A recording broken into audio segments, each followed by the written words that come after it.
Meeting to order, and I would ask our director, Jason Sumners, to kick things off for us. Okay, kick it off. Good morning, Commissioners. It's great to see a full house. Lots of good topics on the agenda and a bit of celebration of the service of a couple of our commissioners. So I'll jump right in. I'll note that the team looks a little more rested today than they would have if we'd have done this last Friday with turkey season coming to a close. We had a very, very successful turkey season, which hunters harvested just over 51,000 birds, the largest number we've had in nearly 20 years, and really a reflection of a couple of great years of production and certainly some increased opportunities been provided by all-day turkey hunting on private land.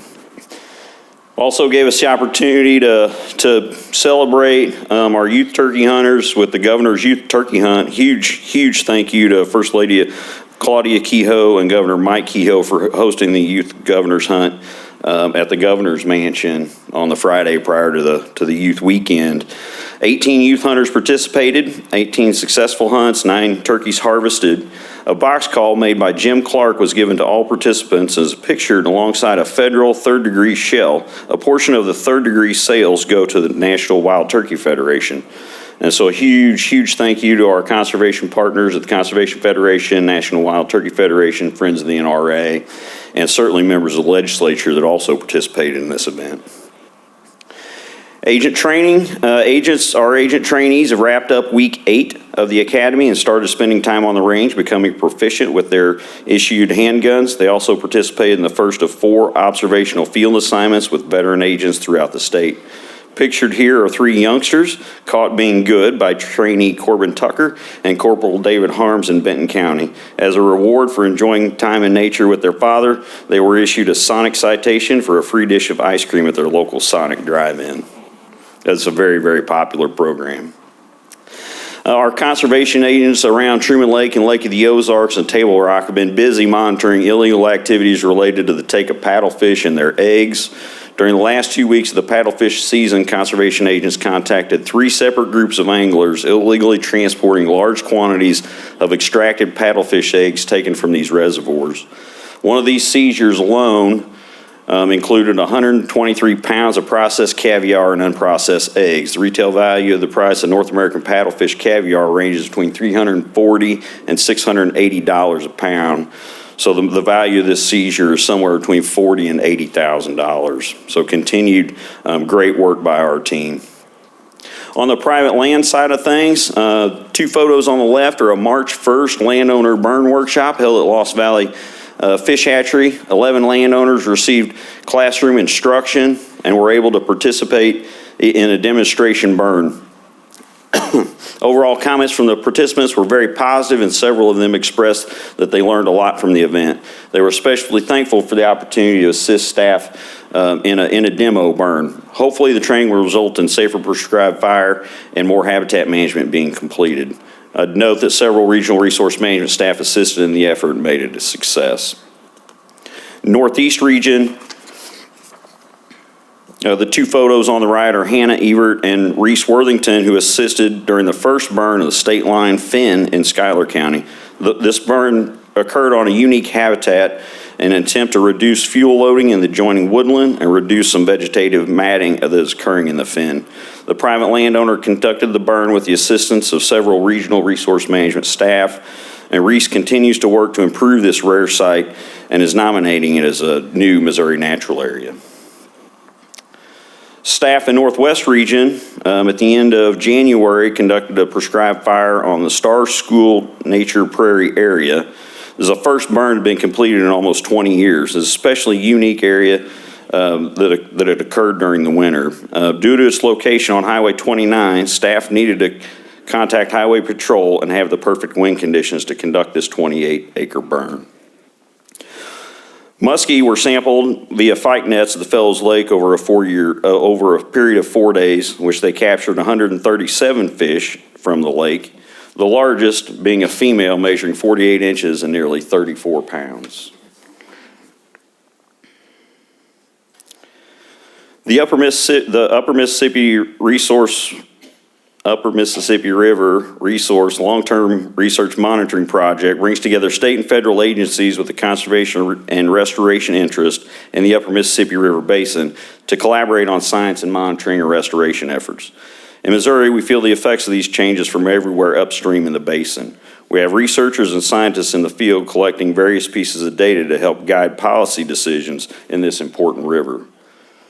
As Faulkner wrote, to understand the world, we must first understand the Old Man River. On the screen, you see a report from 1945 and one from 2022 illustrating this long-term monitoring project. The impact of the science is to influence the decisions at the state and federal level. And we recently had the opportunity to meet with the Corps of Engineers, and they emphasized the importance of this long-term research monitoring project in ongoing habitat restoration decisions being made on the Mississippi River. In 2022, staff with the City of Ozark and Christian County shared concerns with Community Conservation Planner Rhonda Burnett about an influx of sediment reported by a private landowner. The cave he operates as a small business with his family. To understand the source of the sediment, the Ozark Board of Aldermen adopted ordinances that allow the city to accept LCAP cost share assistance from the department and use those funds to hire a consultant to delineate the recharge area of the stream in Smallin Cave. Ozark Underground Laboratory conducted 9 groundwater traces from 17 sampling stations using fluorescent trace dyes to delineate the area. They estimated that 75% of the water entering the Finley River in the study area passed through this groundwater system. With the recharge zone mapped, a focus group met, discussed potential planning tools the city can implement to reduce the amount of sediment traveling from the ground surface to the groundwater where it negatively impacted this local business and the aquatic habitat. Initially, the group considered an overlaying zoning district that would apply enhanced development regulations only within the mapped recharge zone.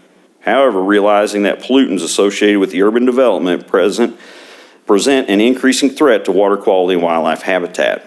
The final recommendation of the Board of Aldermen was to adopt an ordinance that will apply to not only the Smallin Cave recharge area, but to all land within the city limits that fell within the Finley River watershed.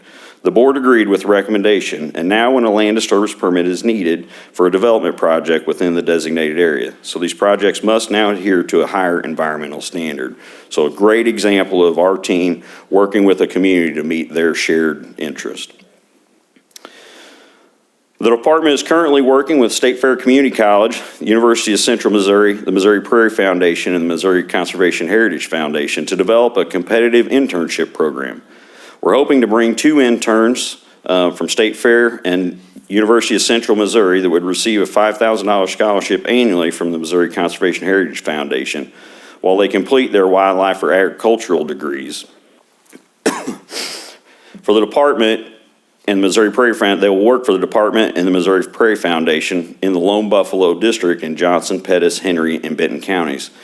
These districts work in the High Lonesome, Big Buffalo priority geographies and will allow the interns to have the unique opportunity to work in both grassland and forest and woodland habitats on private and public lands and provide multiple years of experience, which will hopefully allow them to have a successful career at MDC. On the education front, our education branch continues to leverage a variety of partnerships to connect people with nature. This includes exploring new opportunities such as the Southwest Regional Office and members of the Protection Branch teaming up with education on April 30th to provide nearly 50 8th graders in the Caruthersville and Hayti School District a day on the river. This was the first time out on the river for many of these students. In addition to a boat ride on the Mississippi, students enjoyed learning about boat safety, water chemistry, and local habitats. We're launching a new initiative, like partnering with local communities, such as the ribbon cutting that occurred with the new archery range at Binder Lake alongside Jeff City Parks and Recreation. We also continue to celebrate long-standing relationships, such as that at our Cape Girardeau Nature Center. In honor of its 20th anniversary, the center hosted a community celebration on May 4th featuring archery, fishing, and outdoor cooking. On May 2nd, MDC also was recognized by the Springfield Public School District Partners in Excellence for the 2025 school year, for their significant contributions to the district, positively impacting their students and the broader Springfield community. Also, we've celebrated the hundreds of volunteers who offer thousands of hours of their special time to the work of conservation. There are many programs that are delivered through volunteers that would not otherwise be possible. We recently hosted a volunteer conference in which we gave the opportunity for us to express our appreciation to volunteers, but also provide continuing education opportunities for them. So again, a great shout out and much appreciation to our many volunteers across the state. With the Commission's financial support, the Great Rivers Habitat Alliance has taken ownership of the private duck club in St. Charles County. MDC and Great Rivers Habitat Alliance staff have been meeting to work out the details of the mentored hunt program that occurs here. In early April, staff toured the property and determined buying locations, equipment needs, and the number of hunters for each mentored hunt. We're on target to offer several mentored youth, veteran, and women's hunts. Again, huge thanks to the Commission for supporting this effort and an incredible opportunity. A few MDC history notes. In May 1984, the department opened Fountain Grove Conservation Area. May of 1956, the Missouri Conservationist magazine circulation was 98,000. May of 1975, the Conservation Commission authorized the first fall turkey hunting season, October 1st through the 31st in 74 counties. Normally, that closes my presentation, but I want to give a huge thank you to Commissioners Harrison and McHenry for your 6 years of service to the Conservation Commission and the citizens of the state of Missouri. I'd like to offer a few reflections on the accomplishments that have occurred over the last 6 years. They're long, and this is an abbreviated list, I'll promise you. We can celebrate new opportunities through the bear and elk hunting seasons, expansion of our turkey hunting seasons, a long-term turkey research project, paddlefish research, paddlefish regulations, continued great success on feral hog eradication work, delisting of the peregrine falcon from the endangered species list, incredible work, continued work on the Ozark hellbender and eastern hellbender, grouse reintroduction work, brown-headed nuthatch introduction work, American burying beetle, Topeka shiners, and others. Expansion of opportunities to allow bikes and e-bikes on conservation areas, our continued work of relevancy in community conservation, and our efforts to engage 18 to 34-year-olds. Partnerships, the Boone County Nature School, one that will continue to carry on a great legacy. The creation of the Johnny Morris Institute for Aquatics Research and Training and Development at the University of Missouri.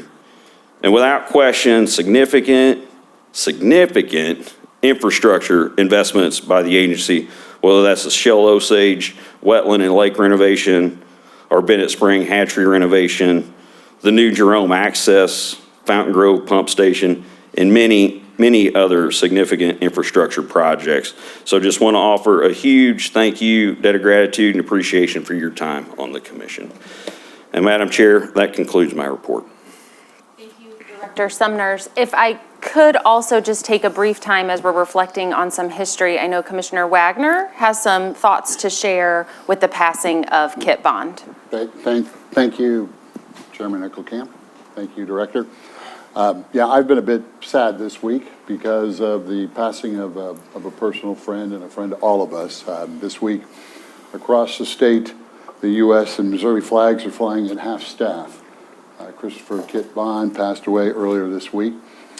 Kit Bond, known as Kit, so many of us, served as governor from January 1973 until January 1977, and then again from January 1981 until January 1985. He later went on to serve in the United States Senate from 1987 to 2011, had a very rich career in government and public service, like so many here in this room. Books have been written about his storied political career and his government accomplishments. As Governor Mike Kehoe said the other day, Kit Bond was a skilled statesman, public servant, and a man who truly loved Missouri. And his legacy as a favorite son will live on through all that he achieved in Missouri. My wife, Ann, and I are privileged to have known Kit and his wife, Linda, as good personal friends for the past several decades. I can tell you that he loved the outdoors and he loved all things conservation and everything that happens here in this building and throughout the state.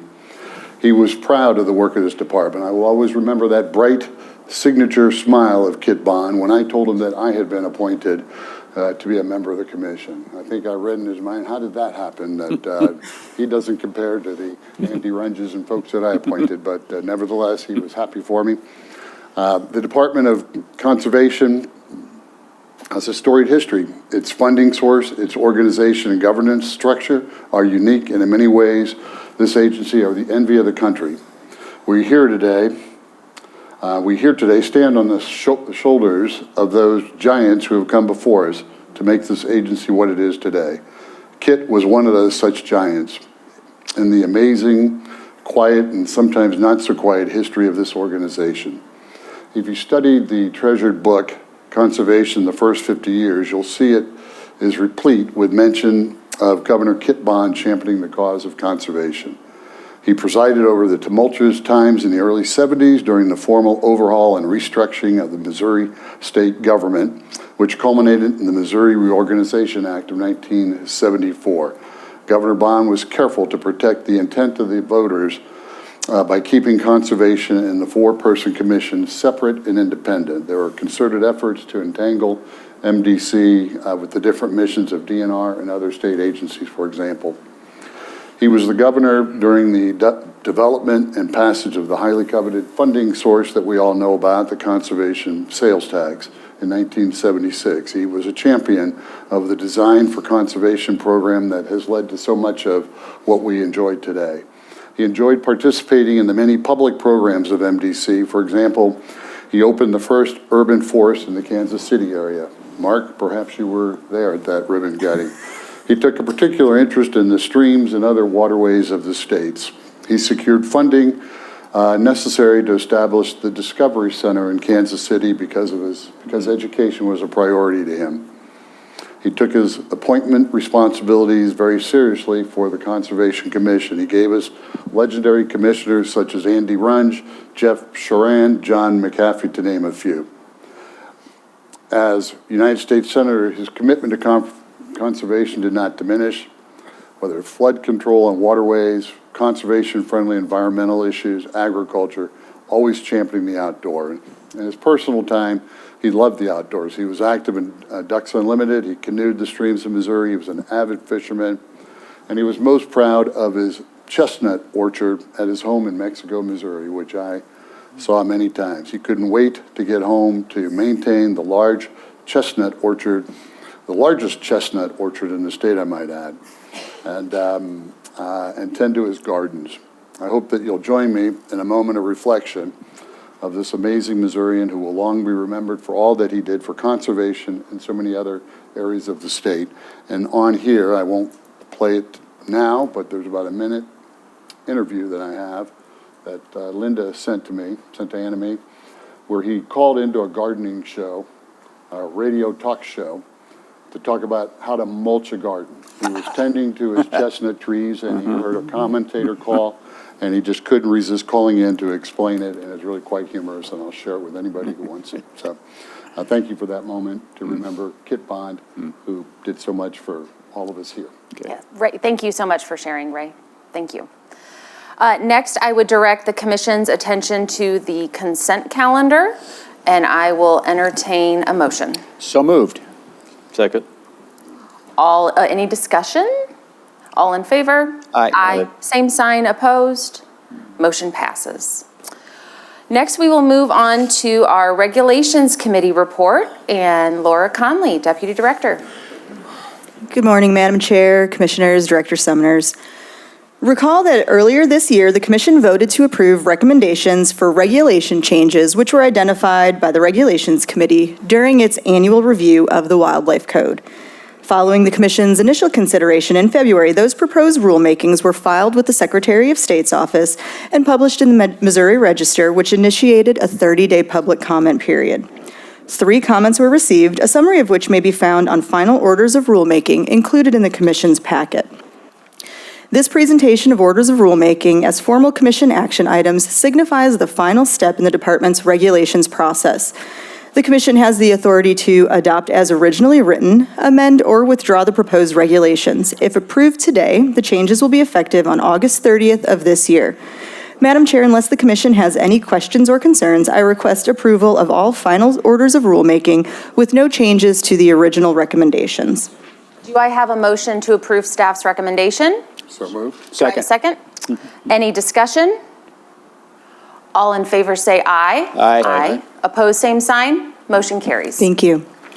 The Regulations Committee met on April 9th and April 24th to consider recommendations related to the upcoming fall deer hunting season.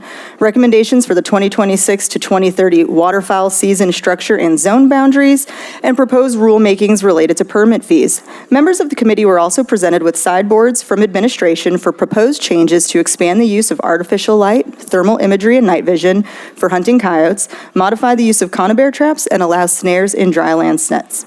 Copies of all rulemakings are included in your packet. Madam Chair, at this time, I would like to invite Servid Program Supervisor Jason Isabel to the podium to provide an overview of the 2025 to 2026 deer season recommendations.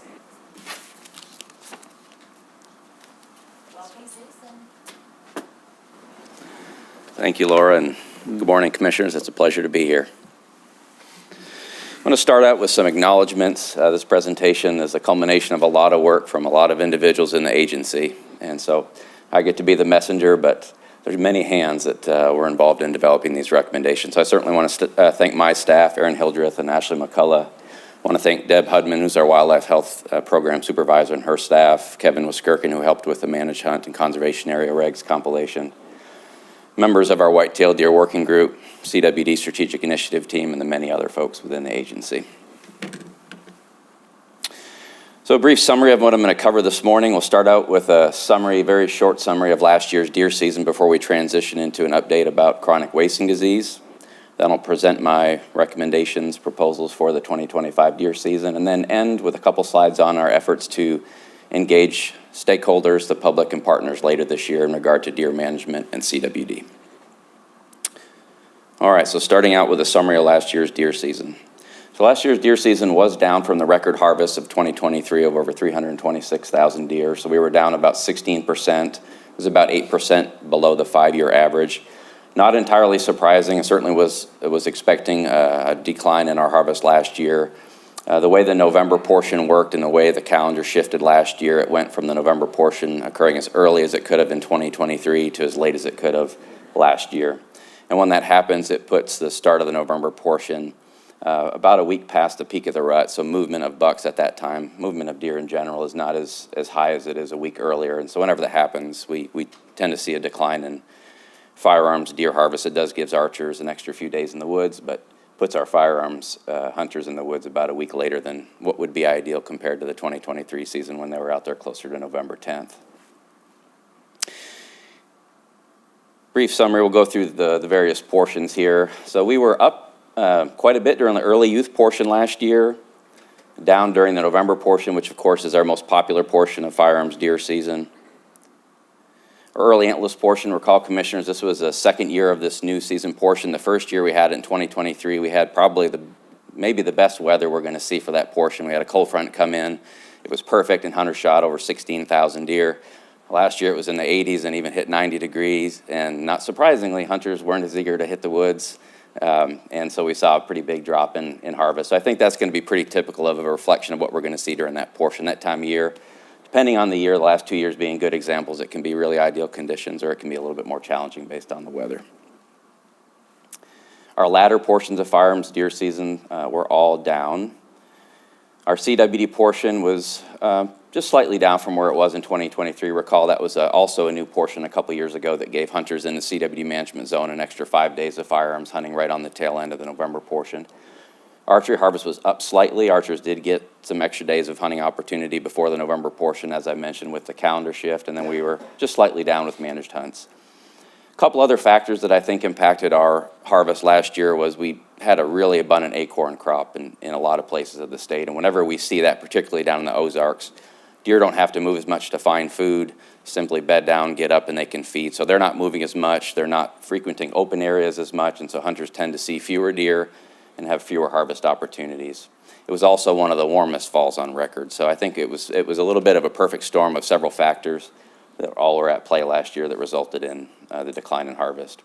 I wanted to show this map because I think it illustrates very well the impact of what a good acorn crop can do on deer harvest. So this map compares 2024 total deer harvest to 2023. So I have it color-coded. The counties that are the darker counties were actually harvest increase from 2023, and the more pale colors were the most significant harvest decline. So if you were to overlay this with the percent forest cover by county, it's a striking correlation. So across North Missouri and much of West Central Missouri, where there's a fewer forest, our harvest was either up or down slightly. As we transition further south into the transition, our harvest decline was of a more significant magnitude. And then when we get down to the heart of our Ozarks, we saw the decline being most significant. So again, this points to me to the impact of that really abundant acorn crop and what it did to deer harvest last fall. I certainly don't, this is not a reflection of a lower deer population, just a reflection of some of the factors that complicated the season last year for hunters, and I would expect to see a rebound in harvest this year. Looking at total deer hunter numbers, you can see that our numbers peaked back in around 2012, 2013 in terms of total deer hunters. We had experienced declines in deer hunter numbers, but as you can see from the graph, the last 5 years have been fairly stable in terms of the total number of deer hunters that we have. I'll note that I have this broken out by residents, which are the orange bars, and non-residents, which are blue. So you'll notice from the graph that the declines that we have seen, recognizing that we've been stable the last 5 years, the declines that we have seen have been declines in resident hunters. And you can see from the trend in the blue line for non-residents, we continue to be a popular state for non-resident hunters and continue to see increase in the number of folks that come to Missouri to hunt. All right, shifting gears, provide a brief update about chronic wasting disease. Last year was another great year in terms of the number of samples collected, over 36,000 samples. And again, I want to thank Deb Hudman and her staff that do a lot of the work, all the coordination with our partners and all the folks in the agency that are involved in mandatory sampling, certainly a heavy lift on opening weekend of the November portion. And of course, we collect those samples, commissioners, in a number of different ways. We mentioned mandatory sampling, which typically results in half to a little bit more than half of the samples. Have over 100 taxidermists and meat processors that we collaborate with to collect samples for us. We have freezer head drops, like you see in the bottom right, that are in CWD management zone counties. Other voluntary sampling, like at select MDC offices, sick deer sampling, and also the sample the deer, of course, that get removed during targeted removal efforts. Of those deer that were sampled, 243 were positive, so less than 1% of the samples. Did have 7 new positive counties this past year, but we continue to see the disease exist at very low levels where we have it in the state. So a couple statistics from last year. About 2/3 of the counties that had a positive sample had less than 1% of the samples in that county test positive, and nearly 90% had less than 2% of their samples positive. So if you look at all the positive counties that we have in Missouri, about 70% of them have had less than or equal to 10 detections. So it continues to be very rare in our state. Talk about our efforts to slow the spread of CWD, in particular, focusing here on our targeted removal efforts.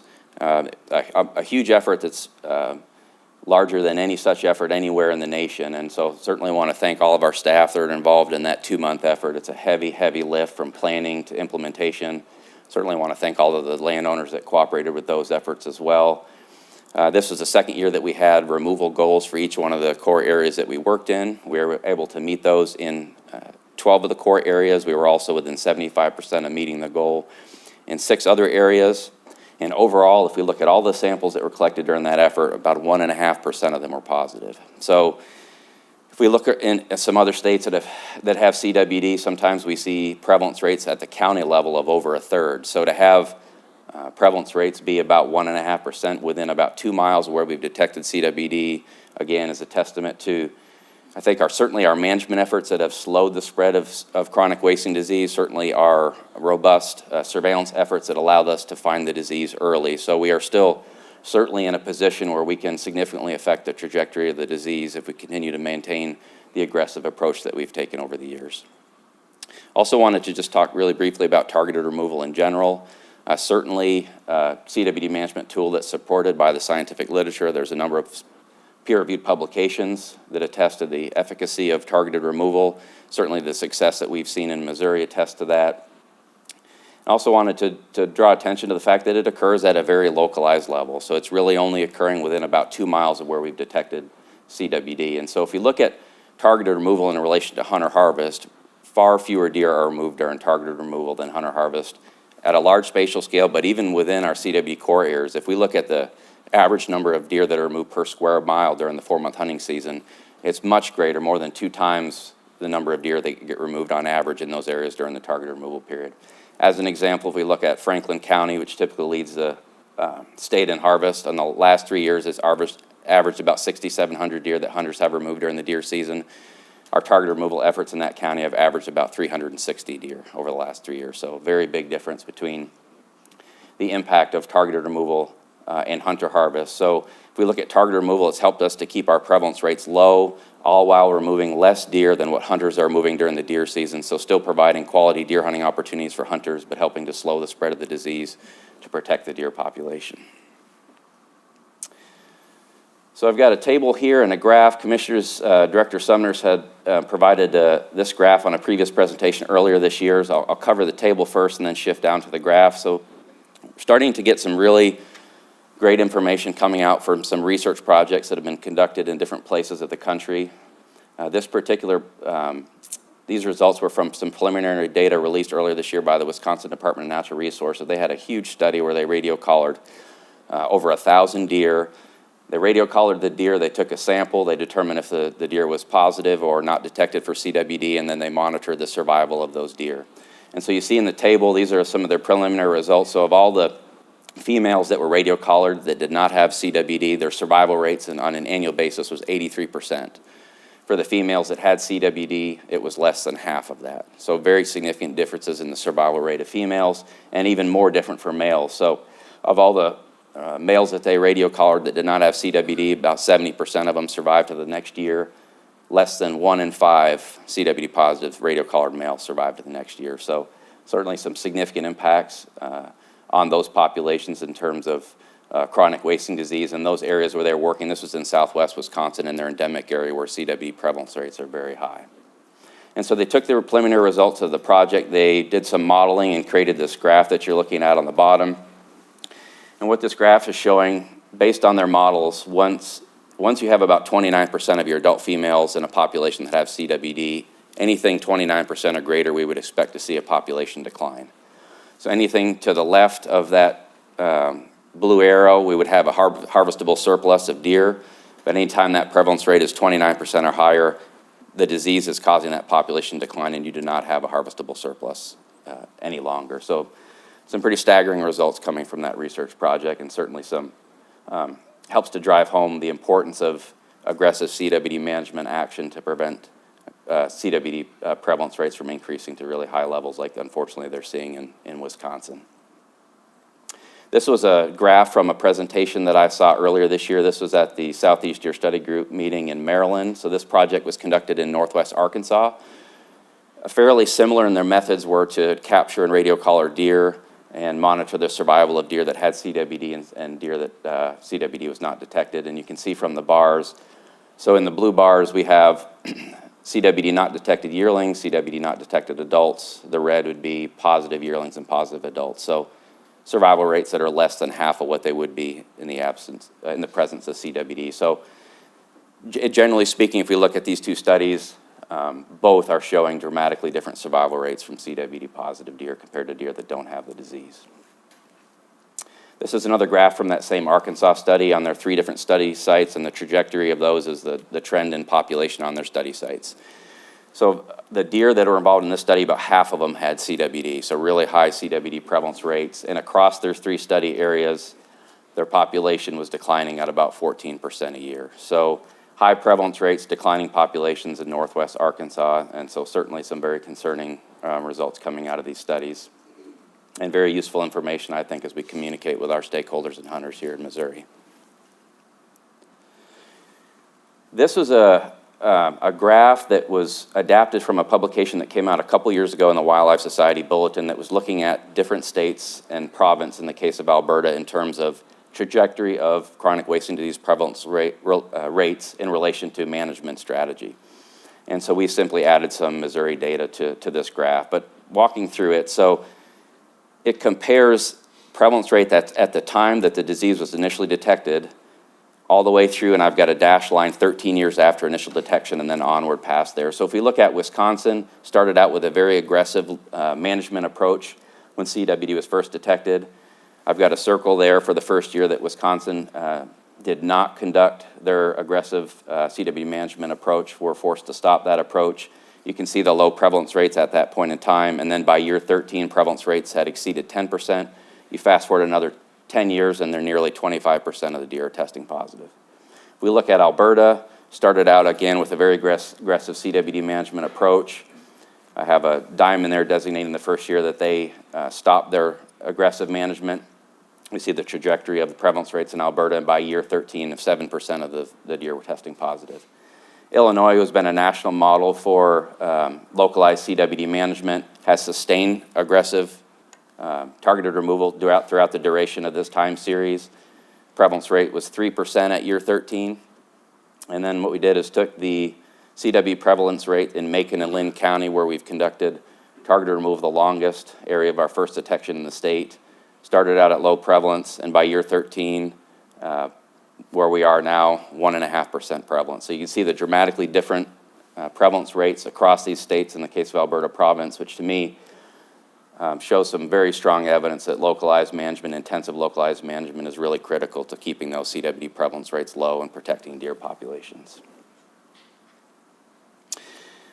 So we talked about CWD in Missouri. We talked about some of the research that is coming out and how that's helping the conversation, helping us learn more and information that we can share with our stakeholders. And now getting more to a personal level. This is a quote from a gentleman, Paul Anir, who's an outdoor writer and in the hunting industry. Some of the trail camera photos that he showed. So Paul grew up in southwest Wisconsin in the heart of their endemic CWD area and shared this with us in terms of how it's impacted his hunting, how it's impacted his desire to hunt, and impact to his desire to manage the habitat on the property for deer. So this is an area of really high prevalence rates. And Paul said, on our property in southwest Wisconsin, CWD appears to be lowering the amount of older age classes of bucks on the landscape. Since I began testing every deer back in 2019, I have killed 11 deer on this property, and 8 of them have tested positive. Paul also shared that on the 115-acre farm last year, he had 3 clinically sick deer that were walking around. As I mentioned, these are trail camera photos that Paul shared with us of clinically sick deer. Paul also shared that our high CW rates have been the biggest turnoff to deer hunting that I have ever experienced. Now, Paul lives a considerable distance from the property, so has to travel quite a ways to get there to manage habitat and hunt. And so he shared this additional quote. It's a terrible feeling spending significant travel dollars, spending money on resources to improve our timber and habitat, only to see increased rates of CWD.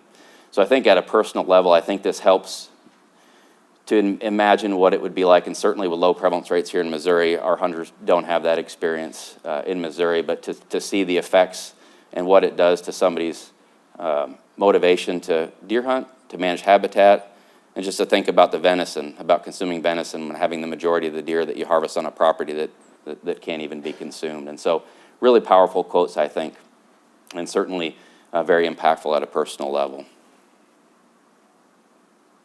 All right, shifting gears, I'm going to talk about our recommendations for this fall's deer season with our goal of managing for sustainable deer populations, providing hunters with quality deer hunting opportunities, continuing to work to minimize the impacts of chronic wasting disease, and then with a couple of our proposals, our desire to simplify regulations for our hunters whenever we can. So our first recommendation is to add the 12 counties that you see the red circles onto our CWD management zone. So these are counties that either had their first detection last year or counties that were within 10 miles of their first detection. This proposal would bring the number of counties in the zone up to 82. And as a reminder, commissioners, feed and mineral supplementation ban is in place in management zone counties, so would be in place in these new counties on July 1st if this proposal were accepted. Our second recommendation is to require hunters in the 35 orange counties that you see on the map to present their deer for mandatory sampling on opening weekend of the November portion, which is the 15th and 16th of November this year.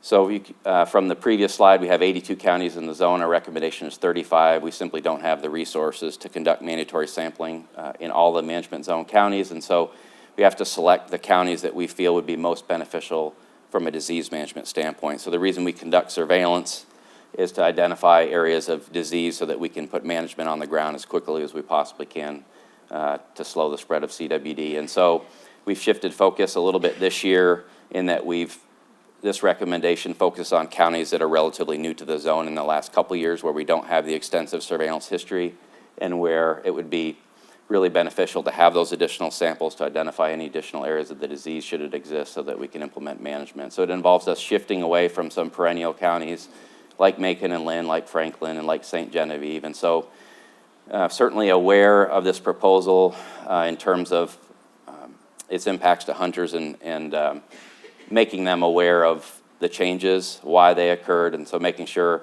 if this proposal moves forward that hunters are aware of the counties that are in mandatory sampling, aware of the ones that aren't, why we made that decision, and making sure that they're aware so they know whether or not they're going to be impacted by this mandatory sampling this fall.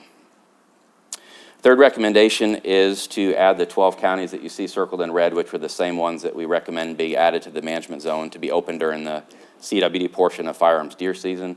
Again, this provides them with an extra 5 days of firearms deer hunting opportunity right on the tail end of the November portion to help with our deer management efforts, our CWD management efforts. Our next proposal, number 4, is to rescind the antler point restriction in the counties that you see with the red circle. So these counties were counties that had an antler point restriction in 2024, but have entered the recommendation to enter the management zone this fall. And so as we've done since establishing the zone, we rescind the antler point restriction because young male deer typically disperse from the area where they were born. And so if those deer are positive, they can certainly spread the disease to other areas of the state. And so from a disease management standpoint, it would not be beneficial to protect those deer from harvest. Our 5th recommendation is to allow more than one deer to be able to be harvested during the early youth portion of firearms deer season. So as you're aware, commissioners, currently, as of last year and since we established the early youth portion, hunters are limited, youth hunters, to 1 deer during those 2 days. And so it's the only portion of firearms deer season that has that unique bag limit. And so our proposal is to basically to align the bag limit during that early youth portion with the rest of the portions of firearms deer season. So it would give successful youth hunters some additional opportunity. And from a simplicity standpoint, it would be nice because we would have consistent bag limits throughout all portions of firearms deer season. As a reminder, we would still have the 1 antlered buck with a firearm, so if a youth hunter happened to harvest an antlered deer first during that weekend with this proposal, any additional deer would have to be antlerless.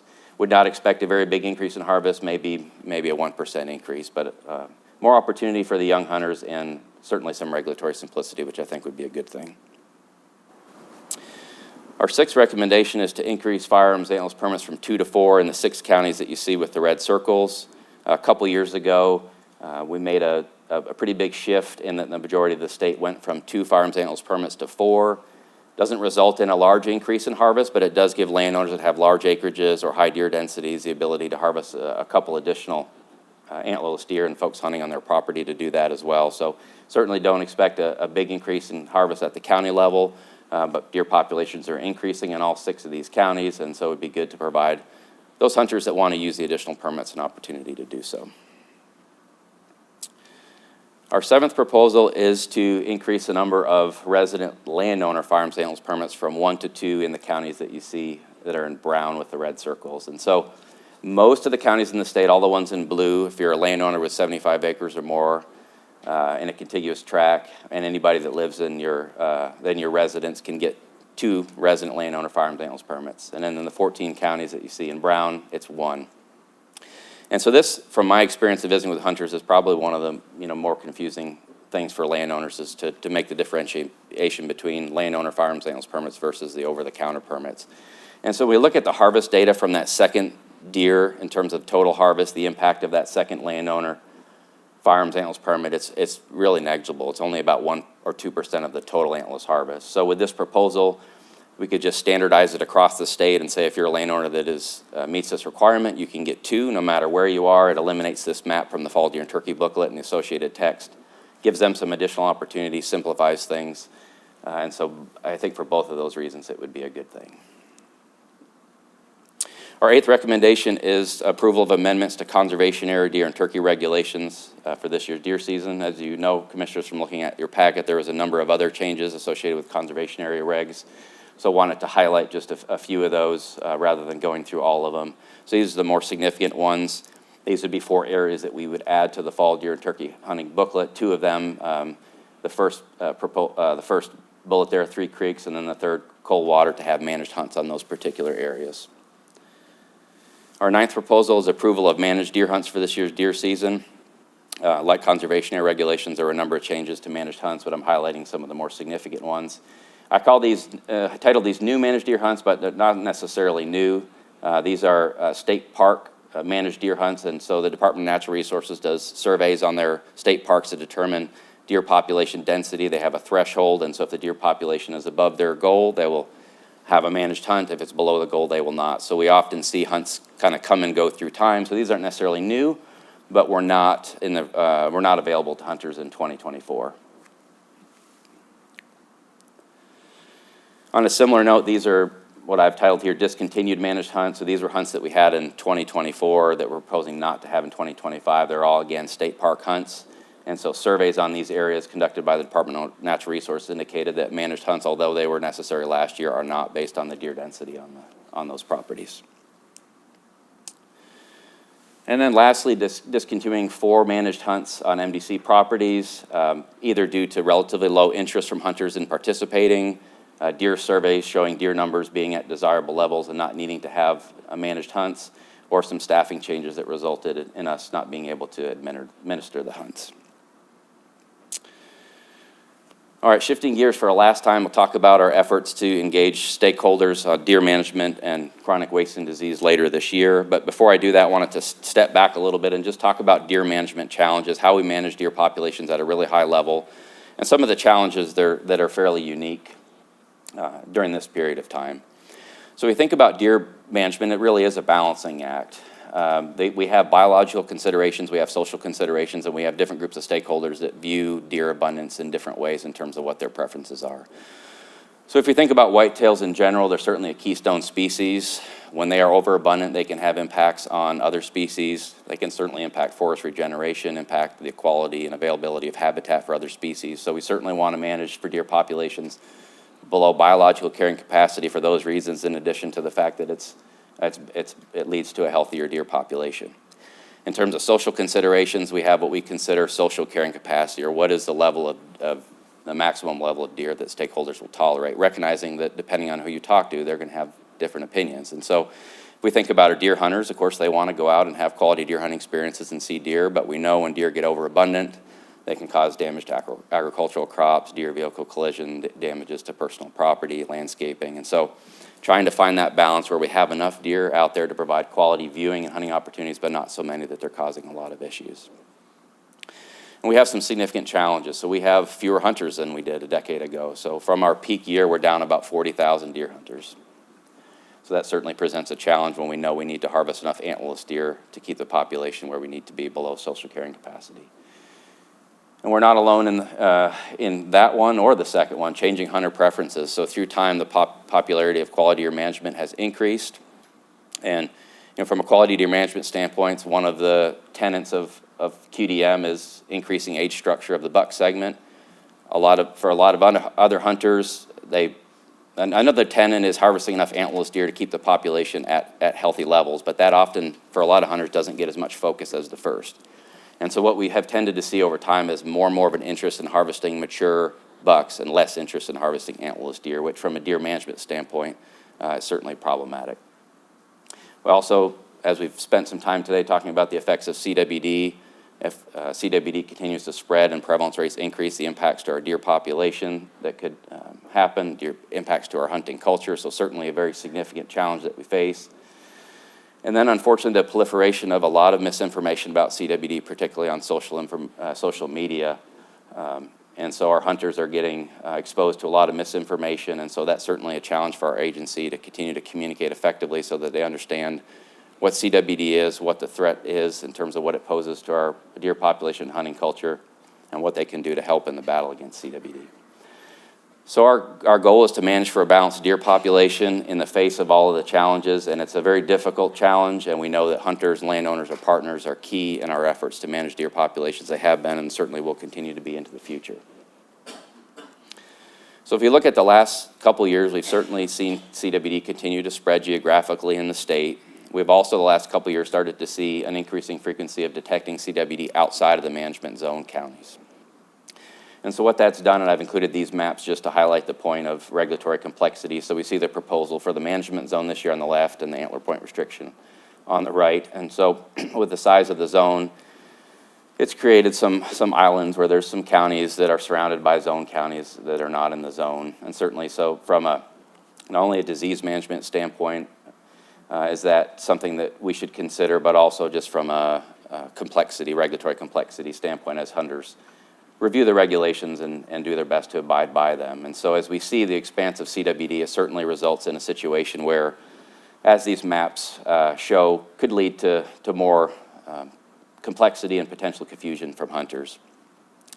And so Cervid and Wildlife Health Programs the last year or so have really reviewed our approach to CWD surveillance and management, conducted a thorough assessment of where we are in terms of our management approach and the associated regulations, with the desire, of course, to minimize the impacts of CWD, but also to try to do so in a way being mindful of regulatory complexity and trying to minimize that wherever we can. And so we're about to embark this year on engaging our stakeholders. We had a meeting already this year with some of our partners to discuss deer management. We have plans to meet with those partners and some additional partners later this year, and then to engage with the broader public later this year as well. Provide some information about deer management challenges that I just mentioned, solicit feedback from our stakeholders on deer management and our hunting regulations, all the while being mindful that in order for us to be successful, we have to continue to prioritize effective communication about deer management, the challenges that we face, and the serious threat that CWD is not only to our deer population, but to our hunting culture. That concludes the presentation. I'd be happy to take any questions. Thank you, Jason. Commission, any questions for Jason? Yeah, sure, I have some questions. Jason and I have talked on the phone a little bit too, but really appreciate your efforts on it. One comment, and I know you're working on it, but I just wanted to put it for the public record. We get a lot of criticism on public media, which you acknowledged, on the targeted population management. You know, that social media makes it sound like we're trying to kill every deer, and it's absolutely not true. You know, I think we killed 4,700 deer, which is about 1.5% of the total harvest of animals in the whole state. And that's a message that, you know, the public really needs to understand. In addition to that, and maybe you could explain to me a little bit, in a previous presentation, we talked about the targeted population management became ineffective after the incident rate, I think, exceeds about 5%. Is that correct? Or So with 5% is about the inflection rate on the graph. So once you, from an initial infection to about 5%, it's 3 to 5% depending on which model you use, prevalence increases at a pretty slow rate. But once you hit 5, that's the point where just a few years later you're at 10, 15. And so it's not that localized management doesn't work beyond that level, it's just that the disease is spreading so rapidly that the amount of effort that it would take beyond that level just becomes really difficult to implement. So of our targeted management population areas, what incident rate are we seeing in those, and what's the highest that we've seen in the state? Yeah, so of all the deer that were moved last year, 1.5% were positive. We do have some areas that are in the 3% range. So we don't have any that's exceeding that 5 to 7% area at this point in time. We is that correct? don't, and with the number of positives that we're detecting, it's important to note that so few positives are detected that we tend to see a lot of volatility in that prevalence rate at those smaller scales, just because we're detecting so few positives. And so there is some volatility there, but to answer your question directly, no, we're not to the point where we're exceeding that level. Okay. Another question.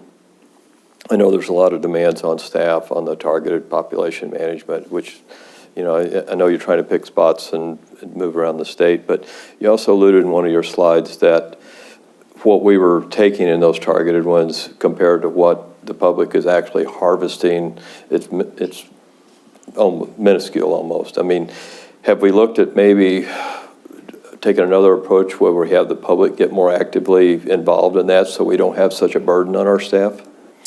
Yeah, I didn't mention it in the presentation, but we started something last year that we called our CWD Hunter Harvest Initiative, and it was in 4 of our core areas. And so what that was, and, we've heard the desire from some hunters over the years to do exactly, what you mentioned, Commissioner Harris, in terms of, can we as hunters play more of a role during deer season in helping you achieve your goals? And so this was a pilot effort that we did in 4 of our core areas where we had a public meeting before deer season. We had developed a removal goal, and we met with the hunters ahead of the season. We had some freezer head drop locations and said, if in these 4 areas, if you can go out during deer season and hit this removal goal and provide the head so that we can get samples and have track where we are in relation to that goal, then we will not do targeted removal during the winter. And Yeah. we had a dashboard on the website where they could log in and see where progress was. So that was a way for us to try that. Our success was very mixed. We had, on one end, very few deer that were removed towards the goal, all the way to the highest area that for all intents and purposes, hit that number. They were very, very close. And so I think we learned a lot from it. It was a pilot for a very specific reason, because it was something that was new. And so we'd like to expand on that this year based on what we've learned. And I think that's not only is that a way to reduce the burden on our staff, but I think it's a way to empower hunters in those areas to take a more active role in disease management during the deer hunting season, is which when we all prefer to have those deer moved during deer season, because afterwards it's a lot of work. In terms of our staff, it's extra time that those landowners have to spend out there too. I'm going to ask 2 more questions, then I'll stop, I promise. So there's a lot of work that I'm seeing showing up, people actually doing it commercially on drone studies, thermal imaging and stuff. Actually, I had my farm did that. It was pretty amazing, the results. I mean, they gave me a total number of deer. They gave me a total number of, mature bucks, immature bucks, does. I mean, are we utilizing any of that technology when we're looking, particularly these core areas, on what our densities are, that sort of thing? We have not used drones. We have done some ground-based surveys over the years, had some challenges with those, have not used those for a number of years now. I will say we're involved in the preliminary phases of a collaborative research project where states are trying to identify what an optimal deer survey would be, for example, like in a CWD core area. And there's a research project that's being done in Michigan right now that's looking at a number of different tools: drones, ground-based surveys, spotlight, thermal, cameras. So there's a number of different ways that we could potentially tackle that. They each have their advantages and disadvantages, but so I'll say we are having those conversations, engaging with other states, and looking at that as a potential option. I could see some huge benefits of doing that. I mean, the report I got was just incredible. I mean, I was just dumbfounded on being able to identify mature deer, immature deer, that sort of thing, and where they were at on the landscape. Last question, and you won't be able to answer this, but still kind of want to get your opinion. When I came on the commission, I think we had 17 counties that were considered CWD counties, and I think we're up to about 85. Your vision with what we're doing, where do you see us 10 years from now or 20 years from now? And you give us any insight there of what to expect? I mean, I think if you look at where we've been, we've had a lot of success keeping prevalence rates low. I think we have done a great job by being really aggressive. We have broad-scale regulations in place, but at a local level with the target removal like we've talked about, and I had the graph showing Macon and Lynn at 1.5% 13 years after initial detection. I'm confident that if we can keep aggressive and keep managing the disease at those localized levels and at broad scales too, with things like the carcass disposal regulations. I mean, those broad scale regulations are important, but if we can keep managing the disease really aggressively at a localized level like we have been, we've certainly been successful doing that, and so I see us continuing to do that. It certainly becomes more challenging the more areas that you have to work in, and you have to make some hard decisions in terms of where do you focus your effort, where we can be the most successful. And so that's one of the biggest challenges I see for us right now is, when you have 2 or 3 core areas, you can just devote all your effort to those areas. But when you have as many as we have now, and you can't work everywhere with the intensity that you might desire, you have to prioritize. And so we have to be as smart and strategic as we can with where we work. We have to be creative like we did with the Hunter Harvest Initiative to say if we can't do it all ourselves, how do we engage stakeholders even more than we have in the past? But from my perspective as the program leader, and what I would recommend is that, we keep managing as aggressively have been, keep building on the success that we've had, and work to keep those rates as low as we possibly can. Did that answer your question? Yeah, it does. There's not a simple answer. I understand that, Jason. It's just, understand it. But really appreciate your work on this. You're very thoughtful in it, and appreciate taking time to visit with me on the phone, too. Excellent. Mark, question? Yeah, just kind of tagging into the comments from Commissioner Harrison. Your graph chart, the line chart that compares Missouri, Illinois, Alberta, and Wisconsin, I think is very eye-opening. If I understand that, then back to year one, all four were doing targeted culling. Is that correct? They were doing some form of localized management, yes. Okay. Because I note here, the first year, Wisconsin did not do it in year 6, and Alberta did not do it in year 4 of your line graph. Is that okay? Yeah, and there's various reasons for that. Yeah, and of course, you can see the graph, the way it goes up over a period of time. And just as you mentioned about in Missouri and Macon and Lynn County, 1.5% is on here, of course. So I guess kind of taking it to that point then, is year 13 here then? What year is that? I mean, in the calendar year? That's currently. That's for current Macon year, and Lynn, okay. yes. That's current year, okay. So Yes. 13 is right now, okay. So, but then your graph continues to go upwards, so that's kind of your projection as far as where they're going to go with this? Because I know you showed earlier the 11% in Wisconsin, that's projected to continue to go up? Is that what I'm hearing you say then? So that publication was a couple years ago, and so all of those other states in the province of Alberta had already, that they had detected earlier than we did, so Okay. that was not a projection, those were actual prevalence rates. Okay. And so what we did when we modified is, we are at year 13 right now, so that's Okay. where that dash line noted that that's the current year for Yeah. us, but they're way past that in those Yeah, other it says, areas. I guess it says 2023, so it's a couple years ago as far as where that is. At least that's what the report has at the bottom of here, so, okay. That publication was a Yeah, couple of years that's, old, okay, that correct. makes sense. Yes. And then you mentioned this comment about in relationship to the targeted culling, what we're doing. I think you used Franklin County as an example. It looks like that's less than 0.5% as far as targeted culling as opposed to what the general public are taking in that county. Does that sound about right? It's a small percentage. Yeah, it's And like 6,700 versus That 300. holds true, that Yeah. holds true whether it's Franklin or whether it's Macon Okay, Lynn, so they're again less than 0.5% is what I. very low. Okay, all right, thank you. Excellent. Ray? Madam Chair, Jason, thank you for your presentations that you give us each time. I've learned a lot about this topic, and I've concluded it's not an easy topic. Following up on Commissioner Harrison's message or question about where will we be in 10 years, it reminds me that I stopped by the Perryville Center during the management program and spent some time there and watched the professional staff members of our team carry out their duties for one evening. And it was amazing to watch their commitment and professionalism and understanding of the surrounding landowners and the outcome of the deer that had been culled, taking them to the processor for the Share the Harvest program. And I think looking forward 10 years, their purpose for being there was one of being hopeful that we are doing the right thing. And it looks from these statistics and these lines that we are, you are, they are making a difference. And so there's no telling where this will be in 10 years, but I am hopeful that we're on the right path and that we'll know when to deviate in a different direction. And so my hat is off to you. The one concern that lingers in my mind, and I've raised it from time to time, and you spoke to it on your slide that mentioned effective communication.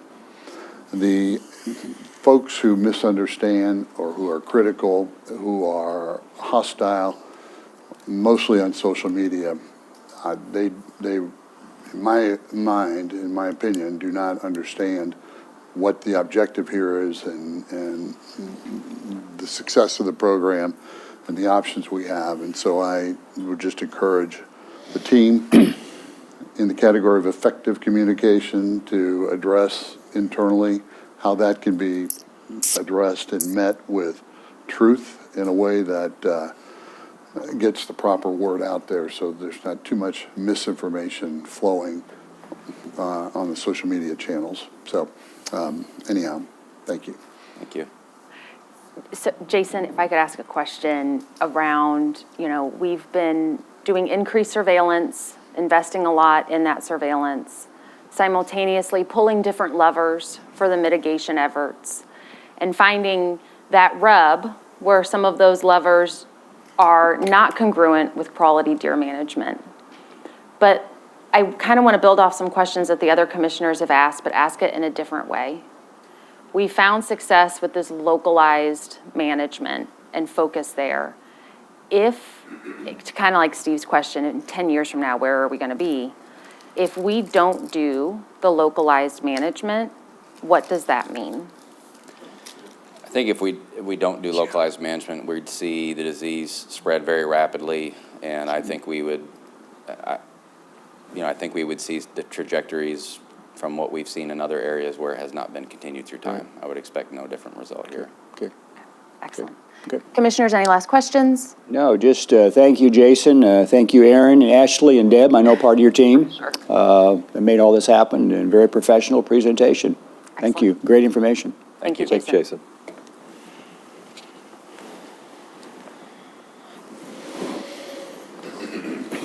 Thank you, Jason. Commissioners, as you'll recall, in December 2024, the Commission voted to set dates for each portion of the 2025-2026 deer season to allow hunters as much time as possible to prepare for the following year's season. As a reminder, dates for the 2025 to 2026 firearms deer season are as follows. The early antlerless portion will run from October 10th through October 12th. The early youth portion, November 1st through November 2nd. The November portion from November 15th through November 25th.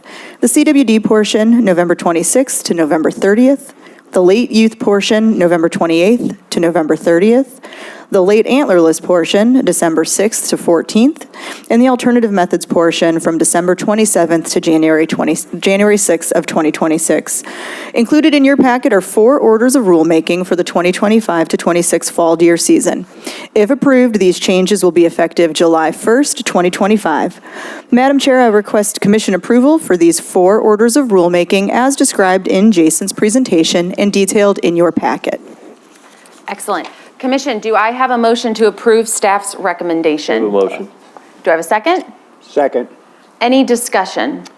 just as you verbalized all that, that's how we would support it. Yes, correct, Laura. Correct, yes. And some of the other orders of rulemaking were the first ones that Jason presented in his presentation as well. We have some date issues in our packet, Yeah. but we will go with what you said. Yes, I just realized, I jotted the correct what I'm dates saying, down yeah. as we sat here during Jason's That's my presentation. comment, So, okay. yes. Perfect, excellent. Any other discussion? All right, all in favor, say aye. Aye. Aye. Any opposed? Motion carries. Thank you. Commissioners, as the next 2 action items, and as presented by Mr. Isabel, staff recommend adding 12 counties to the CWD management zone. With the addition of these counties, the recommendation is required to hunters in 35 of the 82 counties within the CWD management zone to present their deer for CWD sampling if harvested during the open weekend of the November portion of firearms deer season, which would be November 15th to 16th, 2025.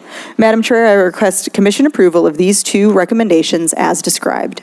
Commission, do I have a motion to approve staff's recommendation? So moved. A second? Second. Any discussion? All in favor, say aye. Aye. Aye. Any opposed, same sign. Motion carries. Thank you. Commissioners, the last 2 action items related to this fall's deer season will establish hunting regulations on conservation areas and managed hunts. A summary of the recommended changes to conservation area hunting regulations and managed hunts as presented by Jason Isabel is provided in your packet. Madam Chair, I request Commission approval of these action items as described. Do I have a motion to approve Motion. staff's recommendation? You have a motion. Second. Second. Any discussion? All in favor, say aye. Aye. Any opposed, same sign. Motion carries. Thank you. Commissioners, as you are aware, the U.S. Fish and Wildlife Service provides states with the opportunity to change duck season structure and zone boundaries every 5 years. At this time, Migratory Game Bird Coordinator Reed Viget will provide details of the recommended changes based on U.S. Fish and Wildlife Service's guidelines and input gathered from various public engagement efforts. Reed earned a bachelor's degree in Forest Wildlife Management from Stephen F. Austin State University in 2020 with a minor in spatial science. He also earned a master's in natural resources from the University of Missouri in 2023, focusing on the use of drones and artificial intelligence to quantify waterfowl on MDC intensively managed wetland areas. Prior to joining MDC as the Migratory Game Bird Coordinator in October of 2024, Reed participated in the U.S. Fish and Wildlife Service waterfowl breeding population and habitat surveys in Canada and worked as a banding crew lead for the Mississippi Flyway Banding Station. Reed, the podium is yours. Welcome, Reed. Yep. Welcome, Reed. Good morning. Good morning. Thank you all for having me. So I'm here today talking specifically about duck season. Not this coming duck season, but the 2026 to 2030 duck seasons. So we'll get started. So our duck season structure review, we've got some objectives. One of the reasons we're doing it now is we have to submit the zone boundaries and season dates to Fish and Wildlife Service in August. They take process, goes into preliminary rulemakings, and then eventually goes into effect for the 2026 duck season. So our goals with the review, we want to establish zone boundaries that best accommodate hunter preferences. So again, a lot of hunter input goes into this. And those hunter preferences come across in a lot of different variations. We have just over 40,000 duck hunters roughly in the state of Missouri from Fish and Wildlife and MDC surveys. And I think we have about 2 million different opinions about when duck season should occur. All of these opinions come from varying levels of experience, whether you're a new hunter or an older, more avid hunter, depending on the type of habitat you hunt. So if you hunt on the Missouri River or deep reservoirs, or if you hunt in shallow water that may freeze in early November, depending on what the weather wants to do that year. Targeting different species, so if you're waiting around to shoot mallards in flooded corn with an ice eater, or if you're really dependent on early migrants that might come through the state earlier in the year, or divers that come through later in the year. Different abilities, whether you can break ice or have the capabilities to keep holes open late in the season, or if you're really dependent on open water, and then with that, different hunting styles. And so all of that plays into what you, as an individual hunter, would perceive as the ideal duck season for the area you hunt in the state.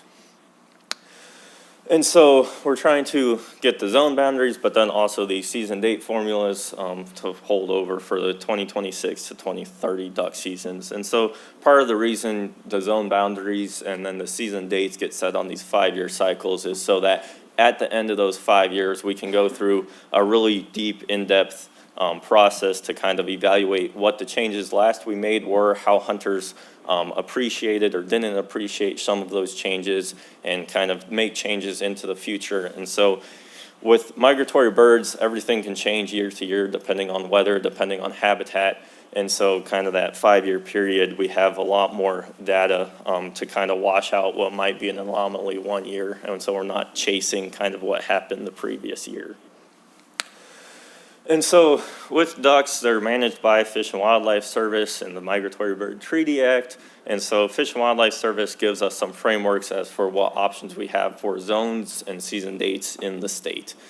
And so we have different zone options. So we can start with 4 zones with no splits. So it's just one continuous 60-day open period. We can have 3 zones with the option for split in any of the 3 zones, all of the 3 zones, 2 out of the 3 zones, depends on hunter preference and what we want. We can have the option for 2 zones with the option for 2 splits or 3 open segments in each of the 2 zones. And then we can have a statewide season which would have no zones, again with the option of up to 2 splits. And so currently in Missouri, we have 3 zones with the option for up to 1 split in each of the zones. For hunters that travel or might hunt other states, Nebraska is an example of a state with 4 zones and no splits. Louisiana is an example of a state with 2 zones with the option for 2 splits, and then Arkansas has a statewide season with 2 splits. So there is variation among states as to what options they choose as well. An important piece is that if the season is shortened to 45 or 30 days, depending on waterfowl breeding conditions, the selection for the zones and the zone boundaries have to remain in place. So if the season gets shorter and we chose 2 zones, we're now limited, in what we can do. And so some hunters with some of the current waterfowl estimates, they kind of really keyed in on that piece of it to really kind of figure out what they wanted to do in the state and what their preferences would be. Duck season dates, so the federal frameworks with Fish and Wildlife Service also outline the earliest and the latest season dates that we're allowed to have waterfowl seasons and duck seasons in the state. So if the population is too low and it's closed, 0 days, we can't have a duck season. If it's restricted, the season length is 30 days and we are limited to a bag limit of 3 with 2 mallards. If it's moderate, we're limited to 45 days and a bag limit of 6. And if it's liberal season, which is what we've been in since the early or mid-90s, it's a liberal season with 60 days and 6 birds per day. They also say when we can open the earliest and when we can open the latest. The earliest we're able to open in the United States is Saturday near September 24th. Doesn't really affect Missouri that much. There wasn't a lot of comments about wanting to open regular duck season in September. However, the latest we're able to open is January 31st, and that does affect Missouri, particularly in the southern portion of the state where they're looking to hunt as late as they can. So, starting with kind of where we're at now, so in 2020, the commission approved the season dates and zone boundaries for 2021 to 2025. So this coming duck season, it'll be the last year in these frameworks, but we did have 3 zones with the option for a split in each zone, but we only had a split in the middle and the south zone and no split in the north zone. The Saturday closest to October 31st was opening for the north zone, continuous 60 days. The middle zone was the first Saturday in November for 9 days, then we closed for 5 days, Monday through Friday, and then we opened for the remaining 51 days. And then in the south zone, we opened on Thanksgiving Day for 4 days, and then we closed as needed until December 7th, and then opened that remaining 56 days to January 31st to get as late as we can hunt. And so that's kind of frameworks we're working in and where we've started. So now turning it into what do the hunters want, because they're the ones out there pursuing the birds, and what do we want? So we used 3 different methods to gather input, 2 surveys and then a public workshop, which the public workshop also included multiple surveys as well as open comment periods and discussion among small groups.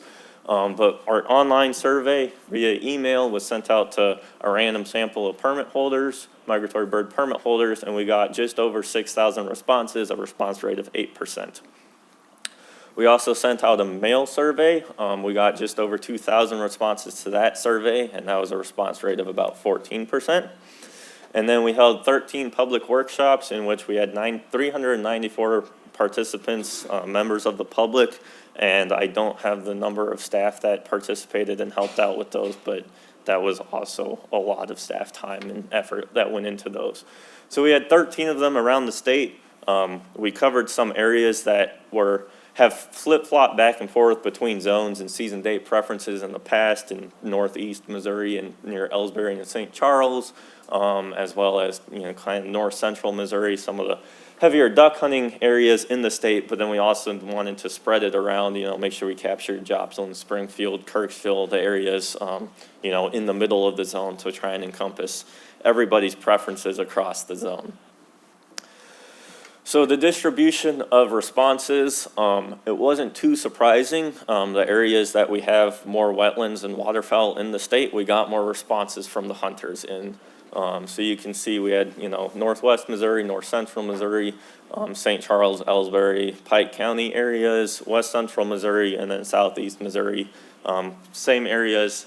If you look at a map of where we have our 13 public heavy managed conservation areas with duck hunting, very similar distribution across the state as the responses. So that was neat to see.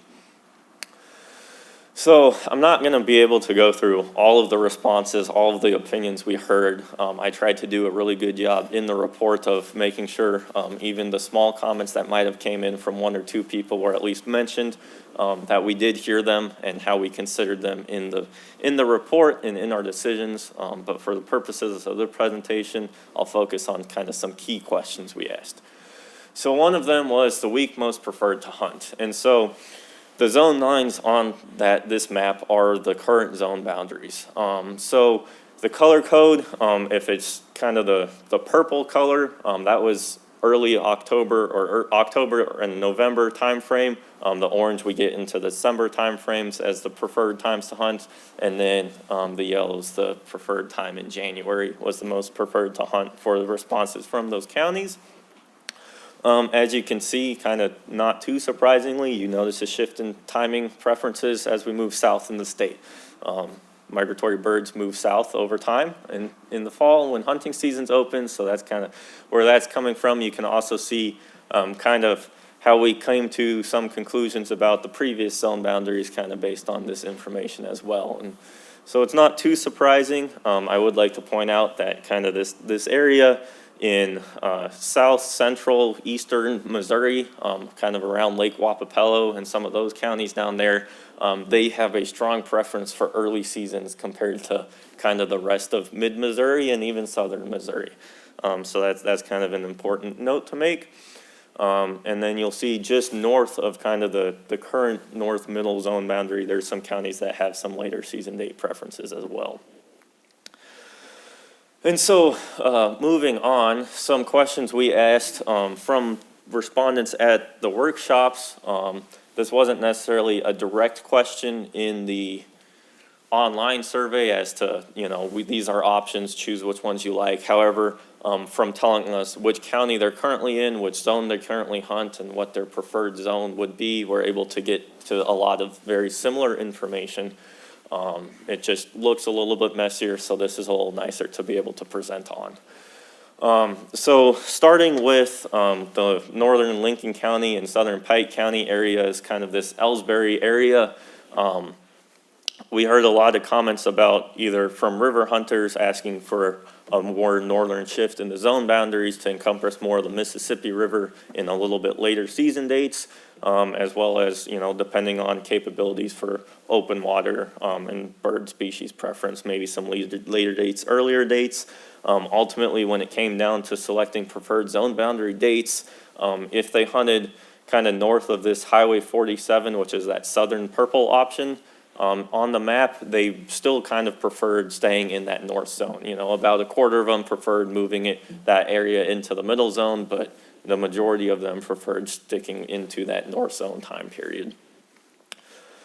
A little bit south, further south in the St. Charles region, and kind of where we got a lot of comments from the St. Charles area, they were very divided as to what zone they wanted to be in. They had kind of some more season date preferences, but their actual zone preference, that was very, very debatable. There was a lot of discussion on that. A little over half of them preferred moving that region into the middle zone with that Highway 47 kind of boundary option, or if they drew their own boundary that maybe it wasn't exactly that boundary, but it encompassed their area in kind of that Highway 47 southern portion. I included those percentages in this as well.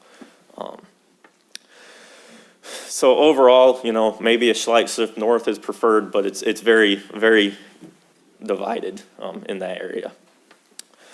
Moving over to north central Missouri, so this is also an area that's kind of changed a little bit in recent years and flip-flopped back a little bit with zone boundaries.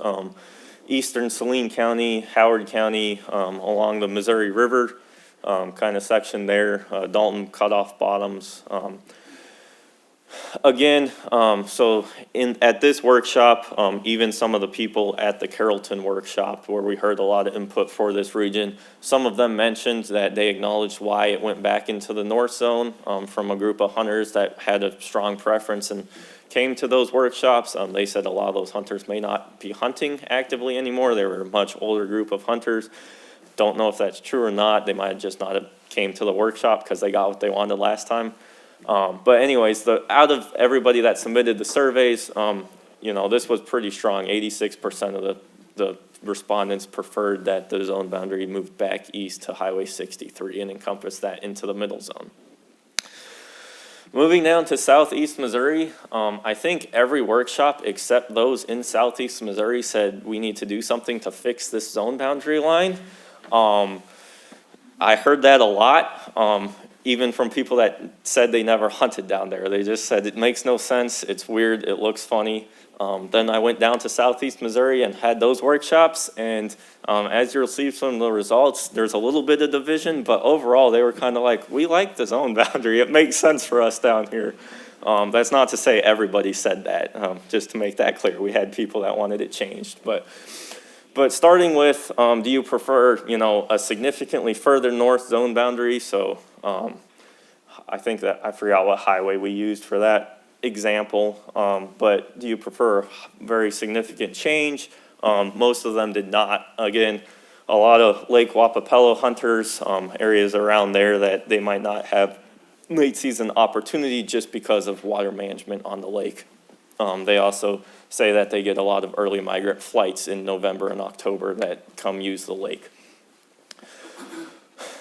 This does include Duck Creek Conservation Area. We did get comments in Mingo National Wildlife Refuge. We did get comments about the impacts of water management and hunting opportunity concerns due to the timber on the area and kind of maintaining health of the trees while providing hunting opportunity for the season dates that are selected. But that's one specific area, and it's hard to, draw an entire zone boundary and set season dates around one specific area. Although I did ask staff in the region to look into it and see what options were, and we came to the conclusion that that would be too complex and didn't like any of the options that we kind of came up with. So then moving on, so then kind of a little bit further south, we had some people and some comments made at the workshops about, I think it was Highway 60, I believe, but a highway that went across a little bit further south and maybe some zone boundary options using that one. As you can see, that was a little bit, again, more divisive where only about 60% of people preferred the southern boundary over 40% of people preferring the northern boundary. So again, more preference for that southern dip there, although a lot less strong of a preference than the further north boundary.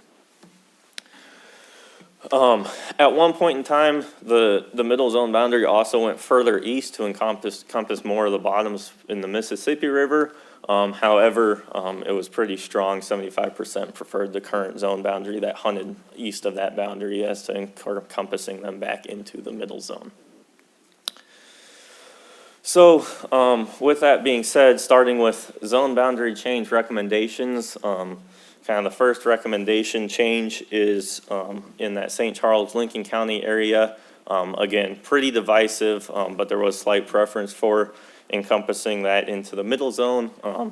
So it's going to be similar to the 2017 zone boundary that we had from 2017 to 2020. I won't read all of them, but essentially it's Highway 47 and Lock and Dam 25 is the zone boundary there. Moving back over to central Missouri, again, this one was pretty strong. 86% of hunters preferred that be back into the middle zone. It also encompasses, the entirety of the Missouri River that runs across the mid part of the state into the middle zone. So there's not a piece of it that's in the north zone. And then it allows some field hunters that hunt adjacent to the middle zone or to the Missouri River back into the middle zone, maybe for some late season preferences. So this one, again, same zone boundary as 2017 to 2020, Highway 24 over to Highway 63.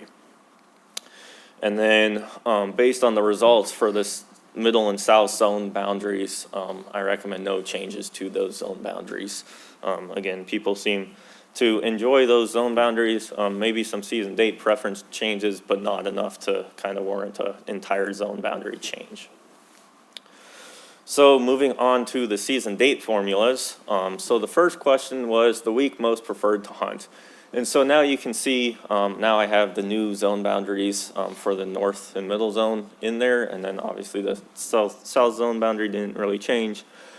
So some weeks most preferred to hunt, again, same color scheme, same map I showed earlier, but now with the new zone boundaries. So we encompass some of that area around St. Charles into the little bit later season, and then kind of left that dip in southeast Missouri with the purple counties around Lake Wapapello, and then those early December preferences in southeast Missouri. So then, moving on to look at whether a split season was preferred or not. This one, we had a lot of people in some of our counties, especially with lower response rates, that just didn't answer the question, so that's kind of those gray colors. Overall, the north zone was fairly divided, and we heard it at the workshops as well, pretty divided as to whether they wanted to add a split or maintain a 60-day continuous season. As you'll see, especially the further north counties that aren't close to a lot of our bigger waterfowl refuge areas preferred no split season, because as the birds come in, they have opportunity to harvest them, and then they just kind of keep moving and they don't stick around for a long time. So that's where some of that preference comes. Again, kind of that Lake Wapapello, east central area there. Kind of the same thing, not a lot of big refuges. The birds kind of come in on migratory flight days and kind of move out. Again, some water management stuff on the lake that they might not be able to hunt later, so they preferred no split.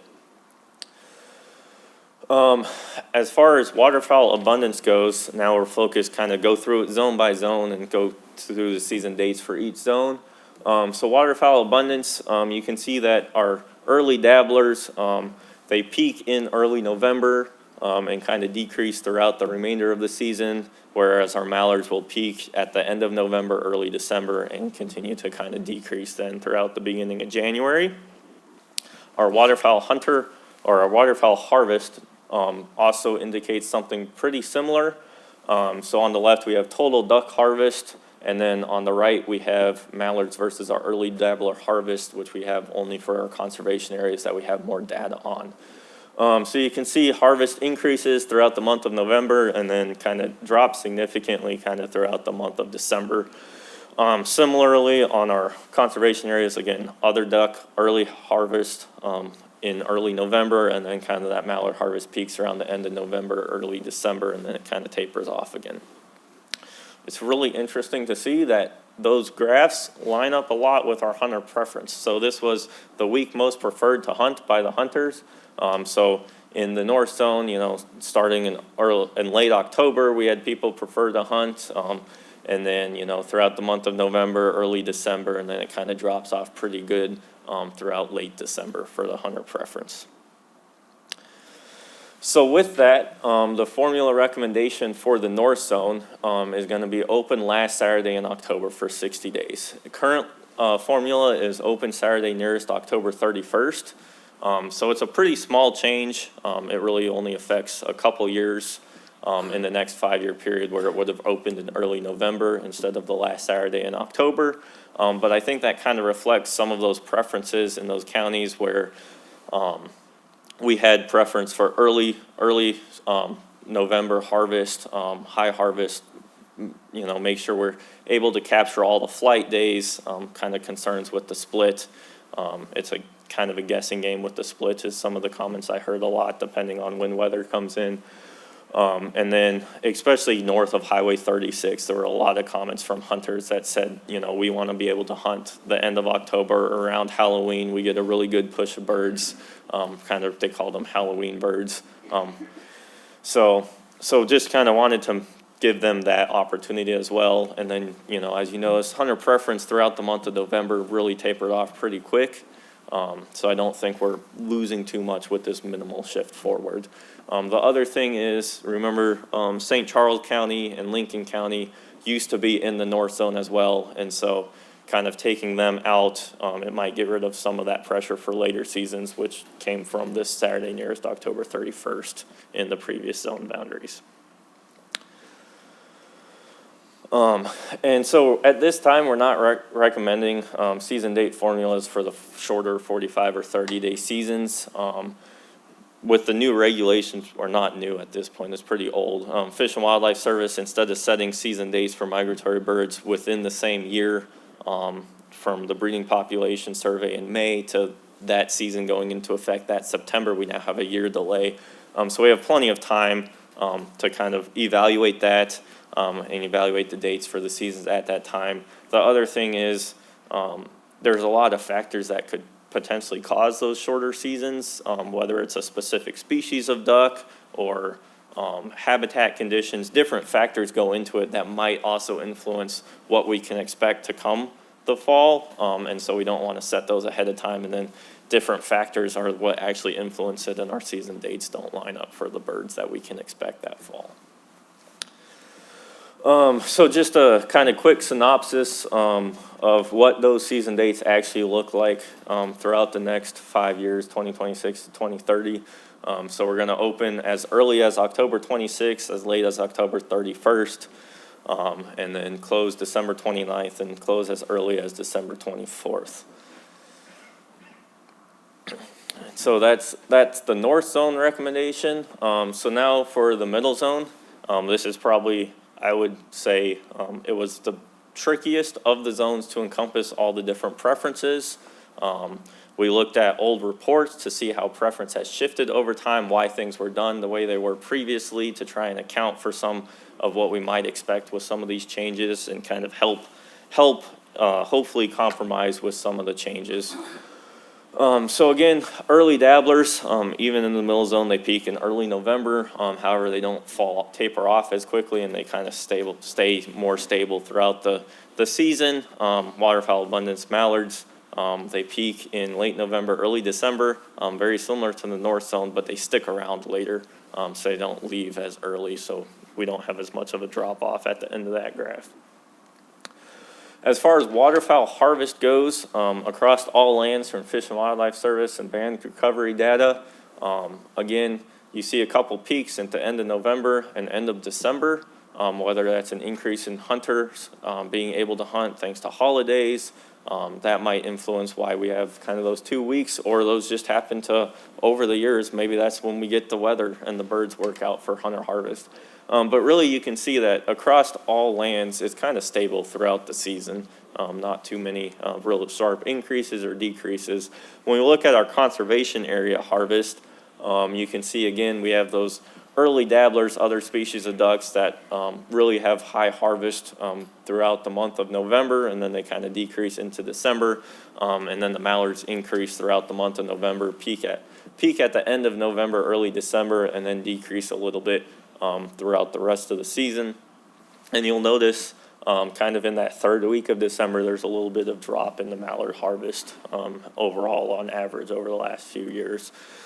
We heard about that from the hunters as well at some of the workshops, talking about an October lull in kind of mid-October, where maybe it's due to moon phases, maybe it's due to lack of new birds coming into the state, but they just feel like maybe they aren't seeing as many birds.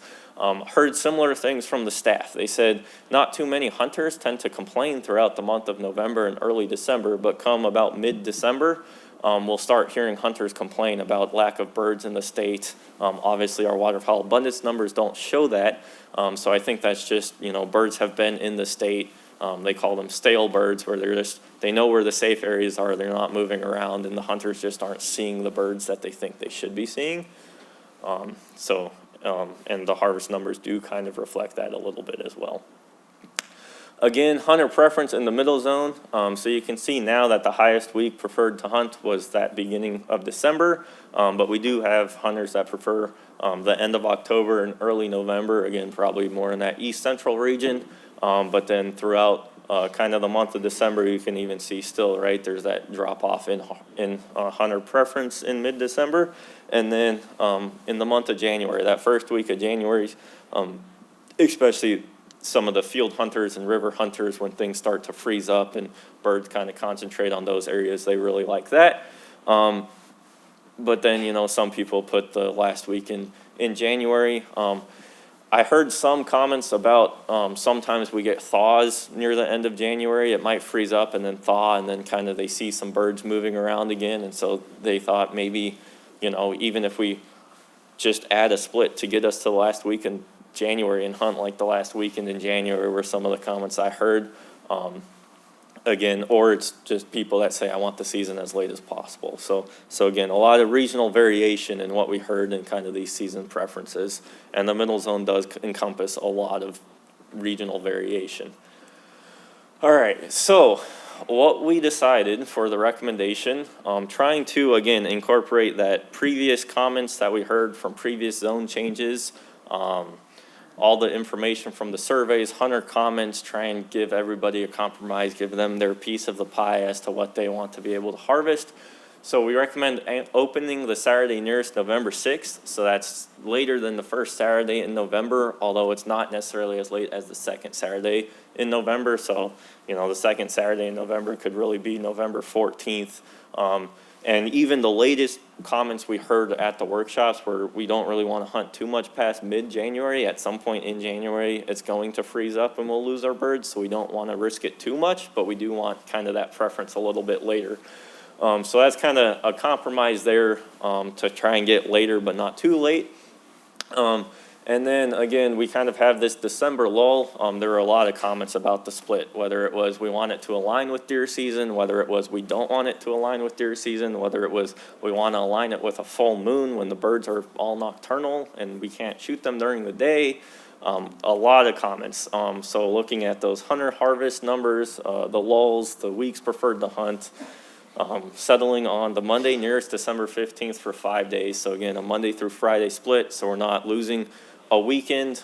There was discussions about length of split as well, even if we made it, increase it to 7 days or 9 days. We'd have to increase it all the way to 12 days in order to recapture the weekend that we would lose at the end of the season, regardless of how we set the split up. And the hunters thought that was a little too long of a split.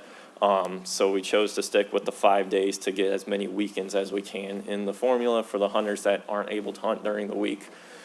So anyways, close for 5 days, then open for the remainder of the 60 days. The previous option was, the previous formula was open the first Saturday in November for 9 days, close for 5 days, and open for the remaining 51 days. Some years that aligned with deer season, some days it didn't, or some years it didn't. There's also, the commission asked a few questions about what deer season and deer management might look like in the future, and the unknowns with that. It's kind of tough to tell duck hunters that you're going to set season dates around another species season. I heard comments about that as well. Someone said there's a lot of comments about deer hunting for waterfowl season survey. So again, both ends of the table, whether they wanted it or not. But anyways, looking at previous, when we had that 2017 to 2020 zone boundary, the same as the new recommendation, the areas that went back into the north zone, they felt like they lost too many days of hunting in November with the split being in November as well. So again, kind of the compromise there, move the split out of November to give them those days in November, acknowledging that moving that split might impact some west central harvest, maybe some southeast harvest depending on weather patterns and bird migration timing. So moving that season open back a little bit, it gives them more days kind of into January that they were also asking for. So that's kind of where that compromise came from. And so what those dates then look like for 2026 to 2030. So open as early as November 3rd, which is the earliest we're able to open under this formula. It just so happened that's how the calendar fell for the year. But then open as late as November 9th. And so, that 2030 year, that's our latest of January 12th. So we're able to, get it into kind of that early to mid period of January that some of those other regions in the middle zone were asking for. Again, not going too late because they know at some point they kind of acknowledged it would freeze up and they'd lose their birds. So next, moving on to the south zone. So again, starting with waterfowl abundance, kind of peak in early December, although there's a kind of a weird drop, but overall it's kind of stable once it reaches its peak. Birds kind of tend to arrive and stay, and then it depends on how hard it freezes and if it freezes. And then mallard abundance, kind of same thing. We get the mallards that arrive down there in December, and then they kind of stick it out. Depending on weather patterns, they might move a little bit. might jump down to Arkansas if it freezes for a few days, come back up north if it warms up. It all just depends on the weather. And that's what we heard from a lot of hunters in the South Zone. It doesn't matter what you do, but it all depends on the weather, so good luck guessing. So waterfowl harvest in the South Zone, pretty stable throughout the month of December and January.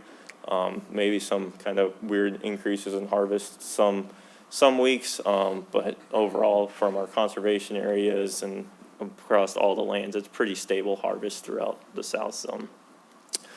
Hunter preference in the South Zone, there were comments and there were workshop attendees that asked for early November, mostly wood ducks, maybe some early migrants of green-winged teal that come through that they feel like they're missing. However, most people, they did prefer, throughout December and January, with kind of mid-January being the most preferred to hunt. That's when, we do kind of get those weather patterns up further in the state that really kind of drive birds to them, and then they see birds move a lot more as well.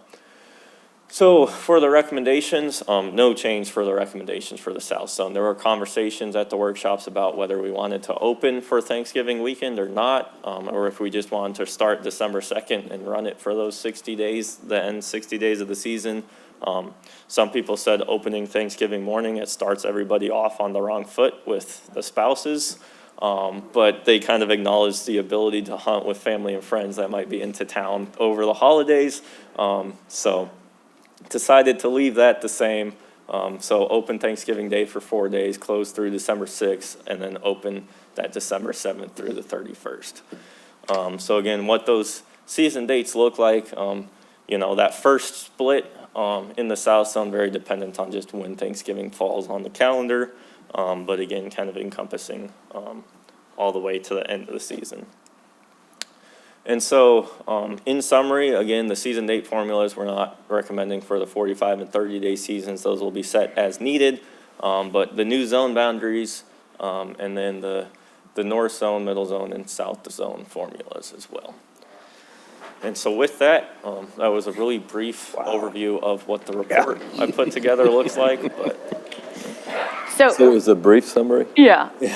Reed, you took 2 million opinions and put them in 35 slides for recommendations. So congratulations. And you yourself drew a boundary saying, I am not going to become a marital counselor. So congratulations on that as well.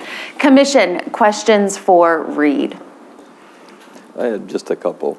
One, on your survey, did it include resident and non-resident, or who was surveyed? Or maybe you covered that, but if I did, I didn't catch it. 71,000. so I don't, that's a good question. I don't actually know. I believe that for the online surveys and the mail surveys, they were resident permit holders. And then the workshops, we did have some non-residents attend them. But then they did hunt mostly in Missouri, or they had leases in Missouri type of situation. But I believe, I'll have to get back to you because I actually don't know. That was kind of developed before I started, so I'm not sure. The reason I asked that question, one of the criticisms I've heard on the boundary has to do with that little dip down there by Duck Creek. And, the argument, or what's people criticize that, is that since that falls in the middle boundary, we see people from out of state coming and targeting, that area of the state. Now, I believe you've looked at that, though, and could you provide for just the public record so that the public knows that we're actually looking at it? Yeah. So, yes. and understand, because I think that's real enlightening information for us. Yeah, certainly. And so that was one of the things, I knew that we were going to kind of be looking into some non-resident things and kind of what pressure looked like on the areas. So while I was down at those workshops, I asked staff kind of what their feelings were. They said something very similar, and I think that's kind of the public perception of it as well. I will say that based on the workshops and who attended the workshops and the residents down there and the harvest information, that zone boundary is not set from non-resident opinion coming into it to try and give them that opportunity. I can attest to that from being there for those discussions and seeing the results and harvest numbers. It works out. And I did look at, timing across the season. What does the non-resident pressure in Otter Slough or Duck Creek or 10 Mile Pond, kind of those areas down in that corner of the state look like? Otter Slough was the highest, just overall on average across the last few years as far as non-resident hunter parties, out hunting on the area. I think it was just around 15%, maybe a little bit higher than that. The other areas averaged about 6.5% across the state. So it is higher. However, that was not a time of year type of situation. We looked at, surrounding states, they kind of used either the weekend before Thanksgiving or that Thanksgiving time period to open their seasons and then run them later till the end of January. We did not see a significant difference or any more non-residents in the first part of November, kind of before those other seasons opened compared to the rest of the season. It was stable as far as averages go across the entire season, just kind of how many non-residents were using those areas. So just to clarify your answer on that, and, for basically the public to understand, you said it was just the opinion at the workshop that it wasn't, but we have the ability to look at like the green cards whenever we're Correct. looking at those, so we can look at the dates to see that people, and specifically you can look at non-residents, and that statement is not supported by the validity of it. Is that correct, Reed? That is correct, yeah. So we used green card data, so when they hunt the area, they have to fill out a green card and it has their conservation ID number. And then we ask for, it has the date they hunted the area on and then what birds they harvest and things like that. And so every hunter that attempts to draw or successfully draws and hunts, they fill out green cards. And so we have all of that data. It's collected every day throughout duck season during the managed draw. And then we were able to take those conservation ID numbers, assign them residency or non-residency, and so then look each day individually throughout the calendar year and see what percent of non-residents attempted to draw in or successfully drew into those areas. And So that's, there was no difference. given that statement, I know I'm repeating what you're saying, but with that statistical information, it did not support the opinion if that's what was occurring, correct? Correct. Okay, I Yes. just want to verify that. You have big shoes to fill, and you're doing a heck of a job. Thank you. Very impressed. Thanks, Reed. Great job, Reed. Commission, any other questions for Reed? Madam Chair, I might just simply make a couple of comments.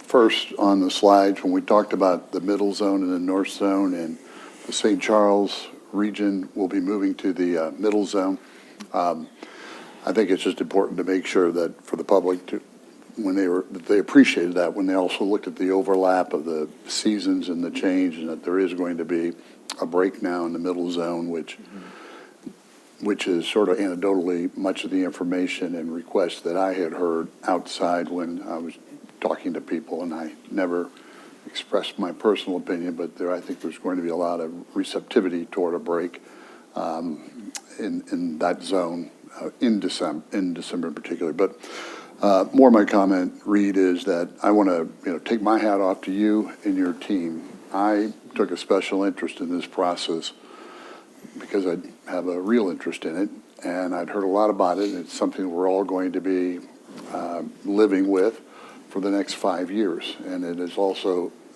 the frameworks established by the federal government, so I needed to understand that. And I attended 5 of the 13 workshops, as has been stated here before, all over the state, and I watched the inclusive process. I watched people complete the surveys and voice their opinions and their support and opposition, and your team take notes, and the protection agents attending and the other professionals in each of the regions attend. And I can tell you, I came away with total confidence that this has been given a comprehensive look. And I might also add, it underscores that statement that perhaps we all learned in grade school or wherever, that if you want your voice to be heard, you have to show up and you have to express it. And there were those who showed up, and there are going to be folks who are not overly pleased with some of these decisions. And I look forward to asking them what they did to weigh in, because their individual voices mattered, and you managed to take 2 million opinions, as the chairman said, perhaps slightly less, but not many less, and bring them all together in one presentation. So I'm excited for this news. It's already circulating online, I'm sure, from the online video, but the press release is today. And I had one friend, person on a string a couple of weeks ago, and I'll end with this. When we, at the last meeting, voted on the seasons for 25, of course, I'm not going to be able to find it, this gentleman said, they were talking about pintails and so on, and one of the gentlemen on this 15-person tech, I was really hoping for a split season in December so we had more time to hunt in January when there's actually mallards. And then he was corrected by somebody else, well, that change won't happen until 2027, the next conservation meeting. So this gentleman will be happy this weekend that he got what he wanted. I don't know if he expressed that opinion to you, but he did to our string, and I didn't share it with you. But hats off to the whole team. This is exciting. Yep. Great work, Reed. You know, you picked up a baton here on this 5-year review right. process, which I hear from hunters and duck hunters all the time. It works, and they feel heard, and that's because you guys put so much intentionality in how you're engaging them. So thank you very much. Thank you. Yep.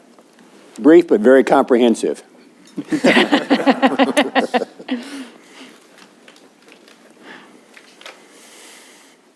All right, thank you, Madam Chair. Given that these regulations will not be effective until the 2026 season, there is no formal order of rulemaking for this action. However, in order to notify the U.S. Fish and Wildlife Service of Missouri's season selection by their August 30th due date, I request Commission approval to establish a formula for setting duck season dates and for changes to duck zone boundaries as outlined in the presentation by Mr. Viget. If approved today, this selection will be included in the formal order of rulemaking along with recommendations for the 2026 to 2027 migratory bird and waterfowl hunting seasons and bag limits next spring. Commission, do I have a motion to approve staff's recommendation? So moved. Second. Second. Any discussion? All in favor say aye. Aye. Aye. All opposed, same sign. Motion carries. Thank you. And if I may, Madam Deputy Director, we are going to take a 7-minute break. That sounds wonderful. So we will be back at 10:33 sharp. That was a negotiated.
right.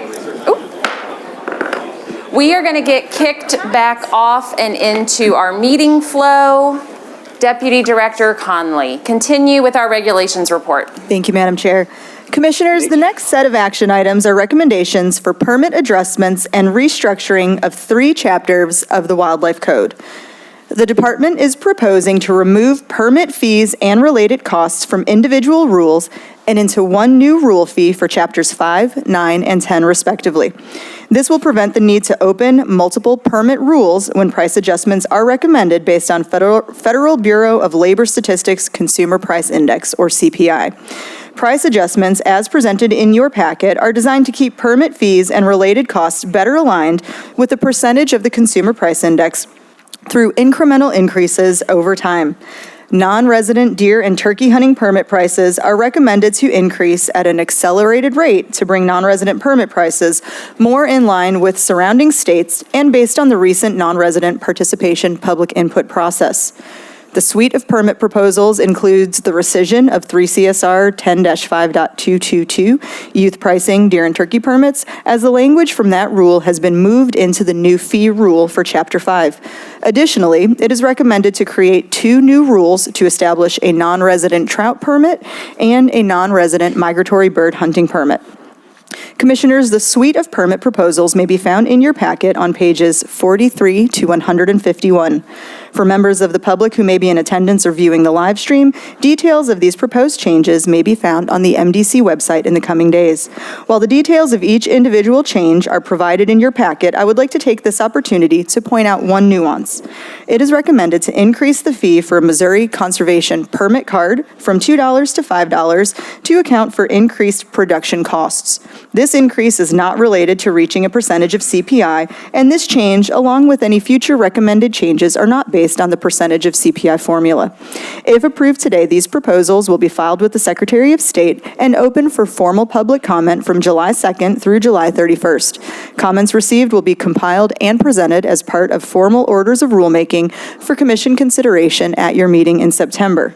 The anticipated effective date of these changes is January 1st, 2026. Madam Chair, unless there are questions, I request approval of the suite of recommended permit proposals as described and detailed in your packet. Do I have a motion to approve staff's recommendation? So moved. Second? Second.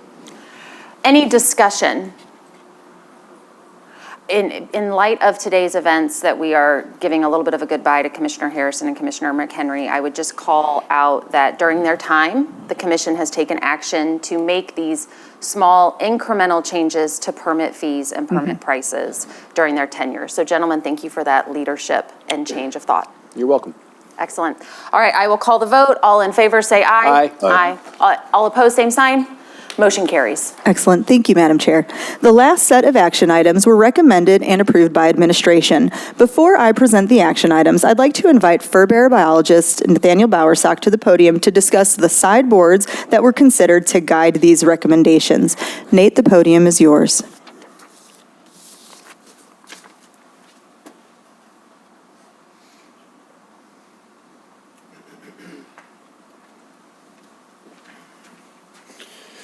Good morning, everyone. And Nate.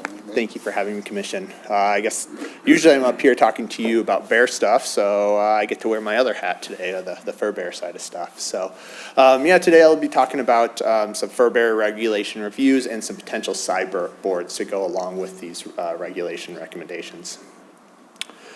So administration requested a review of several different regulation items, and on top of that, some associated sideboards to go with increased opportunity with some hunting and trapping opportunities for fur bearers. This included looking at increasing number of days allowed to use night vision, thermal, and artificial light to hunt coyotes.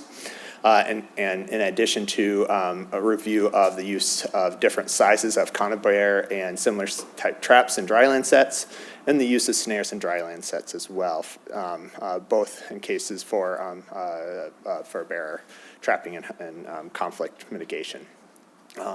In the review of this, we looked at a wide range of, took in a lot of items into review, such as the regulations that we currently have in place, the trends in our different fur bearer populations, along with looking at the regulations of other states throughout the U.S.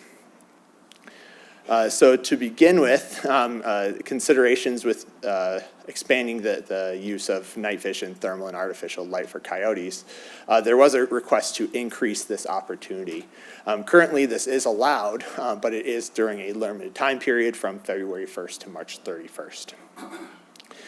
Upon looking review of other states in the Midwest specifically, and the Midwest and the Southeast that have these regulations, there's 27 different states that have some sort of regulations in place related to night vision and thermals.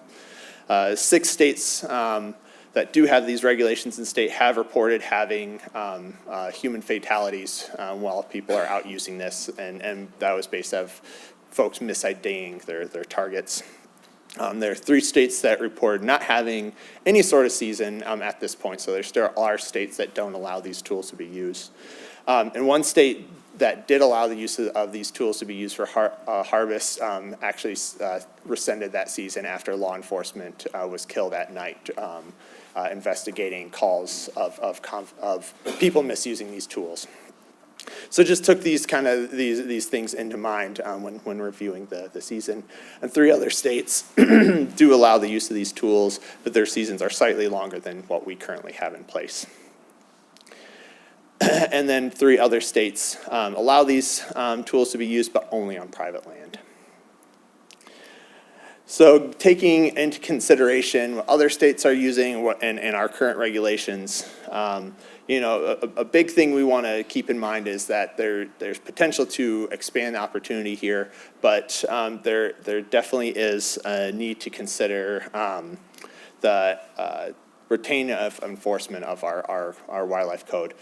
Currently, the law has in place that these tools cannot be in the presence of a firearm or any other tool that could be used to take wildlife, except during that current season we have in place right now.